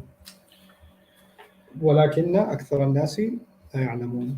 Yet, I like the transition of lakinna is yet here because it flows. Mm-hmm. Most people Do not know. And it's like the do not know as opposed to don't know. Yeah. So do you feel like one more ayah? I mean, when you ask in that high pitch, just a little higher pitch, then I'll consider it. Okay, now I'll do it. Ayah 22. Because it's about to turn. It's about to turn Scenes. problematic after this. Not from the translation perspective, but Then, from the Egypt perspective. yes. Then, when he came of age, بلغ شده. Yeah. we gave him sound judgment آتيناه and حكما great knowledge. وعلما. The tanween here, because masadir typically occur with lam al-ta'rif, and masadir without the lam al-ta'rif are unusual, unless they're coming as a maf'ul mutlaq. So we gave him judgment and knowledge. Right, but there's a ta'zeem of hukman and a ta'zeem of ilman. You could argue that that is also for tab'id. We gave him some judgment and some knowledge, but the context seems to indicate that this is great wisdom and great knowledge. So there is some further adjective was needed to capture the tanween and its magnificence. Why did you stamp that? I was going to steal it. Because whenever I see your eyes falling over my books, I stamp it. Like it's safer. Just so you remember me when you're When I'm reading the eating stolen in knowledge. Texas. Yes. We gave him sound judgment and great knowledge, and that is how we reward those who do good. So we had, of course, al-muhsinin is one of these extremely important and resonant words. I'm not liking those who do good now. And in this surah as well. But I think that we wanted something that would carry across the various usages that are going to come. Let me see. Al-muhsinin, those who excel, who do their best, who do good, not very different from salihin.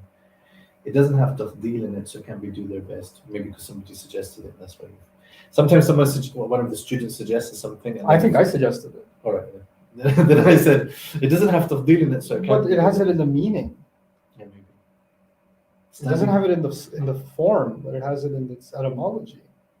To do something beautifully, to do it with ihsan, to do it with Yes. excellence. But do their best? I mean, what else? Best doers? But where's the best? Not good. It's better than good. Standing out to goodness demonstrated. I guess I'm too hung up on the All right. definition of ihsan from that hadith. Somebody called Nak said something. Do good. What Joseph demonstrated were of fundamental goodness, which are very basic concepts of goodness and things to do. Like, were you of sound mind when you said, I don't know what this is. This is Like Moses' ihsan was to help a person from being okay. murdered Yeah. and helps the girls get water and describe ihsan. Right. Qasas. So this is the Ayat al-Bir, it's also referencing. The Quran's notion of doing good is simple. It's always referring to basic acts of righteousness. Apparently you said that. Do you disagree with yourself? I'm convinced. You refute yourself before someone else refutes you. Do good. ردوا على أنفسكم So what are we قبل أن gonna do when we ترد get to like عملوا صالحات? Do good. Ihsan, do good. Ahsanu, they did good. عملوا صالحات, they did good. This, wallahi, is the weakness of the English language. Wallahi. We should just leave. I want to go home. That's it. Well, This is of not- course, this is as a serious question here. We will have to think about that. But sometimes you end up with using roughly the same word, and then you can go back and re-engineer some of the other. Disclaimer, comparisons. folks, we're not going to use the same translation for the same word throughout the Mus'haf. We made commit doing good as a translation of muhsinin, those who do good, in Surah Yusuf. And we might find ourselves not doing that in another surah. Mm. So, ثُمَّ اتَّقَوْا وَأَحْسَنُوا, we might not do that there, Mhm. right? So, Yeah, especially after the sequence. عَمَلُوا صَالِحًا, it would be Yeah. utterly useless to do that there. Mhm. So English translations will not be a dictionary. English translations will be a contextualized translation. Do Yeah. not consider English translations a dictionary of Arabic words. A Right. dictionary is decontextualized. A translation is contextualized. World of a difference. And I'm even arguing a surah is contextualized. So what we do in one surah may not be what we're going to end up doing in another surah. Mhm. So do good may be a good translation here if we're aware of the kind of the context of the story and even the biblical account that it's adding to and correcting, then he just did good everywhere he went. Mm. And the goodness that's going to be highlighted is his loyalty to the person who gave him refuge, that he's going to call upon. The duality is there, the goodness to Allah, and that Allah has been good to him, and his the slave owner has been good to him, but it's there. And then his goodness to the cellmates, and the goodness of the country later on by saving them from crisis. So it sounds generic, and there's an urge to translate muhsinin as something more exotic, more emphatic, more powerful, because أَن تَعْبُدَ اللَّهَ كَأَنَّكَ تَرَاهُ. But the problem with that is that we take a word and its spiritual definition and we try to impose that. In tafsir discussion, we might do that. But in translation, we have to give, I think, priority to context. We have to give priority to flow. And then maybe footnotes can add other dimensions. So we have to decide what is, in our mind at least, from our understanding of the story, what is primary meaning, what is secondary meaning. And secondary doesn't mean it's not important or it's less, but it's there, but it's not the thing that's becoming most apparent in this case. So it's going to be a constant compromise. So hopefully, through this session, what you guys, those of you that survive through all of it, realize is that translation is quite an undertaking, and it is complex, and it's a beautiful undertaking because it makes you really think about what Allah is saying and how would you communicate that and what's missing, and it makes you realize the always imperfect ability of a human being to translate. And when people say the Quran is untranslatable, that's what they mean or should mean. Yeah. It's some have respond to this that actually what it is infinitely translatable. Yeah. It's another way of putting it. Yeah. There's just no one way of getting it right and covering everything. Least of all, the words of Allah subhanahu wa ta'ala, which contain the ultimate levels of truth and beauty. Yeah. So I really enjoyed this first session. We have some serious, this was the easier one, because the newer stuff we got to do is when we're going to. Inshallah. We need to get back into the translation mindset. Yeah. Bring everyone with us to see what we have thought about, and then we're going to apply ourselves to new ayat. Inshallah. So we'll wrap up first part of tomorrow. Inshallah, we'll wrap up the remaining ayat. All up to 29 we did, didn't we? Yeah, in fact, we even got a little bit into 30s. Yeah. Okay, so we'll wrap up what's left tomorrow, and then maybe we'll figure out what to do from there. Inshallah. Jazakumullahu khairan, everyone. Thanks for watching. I pray Allah brings a lot of khair out of this project and bring us all closer to His word and to be able to live by it. Barakallahu li wa lakum. Assalamu alaikum wa rahmatullahi ta'ala wa barakatuh.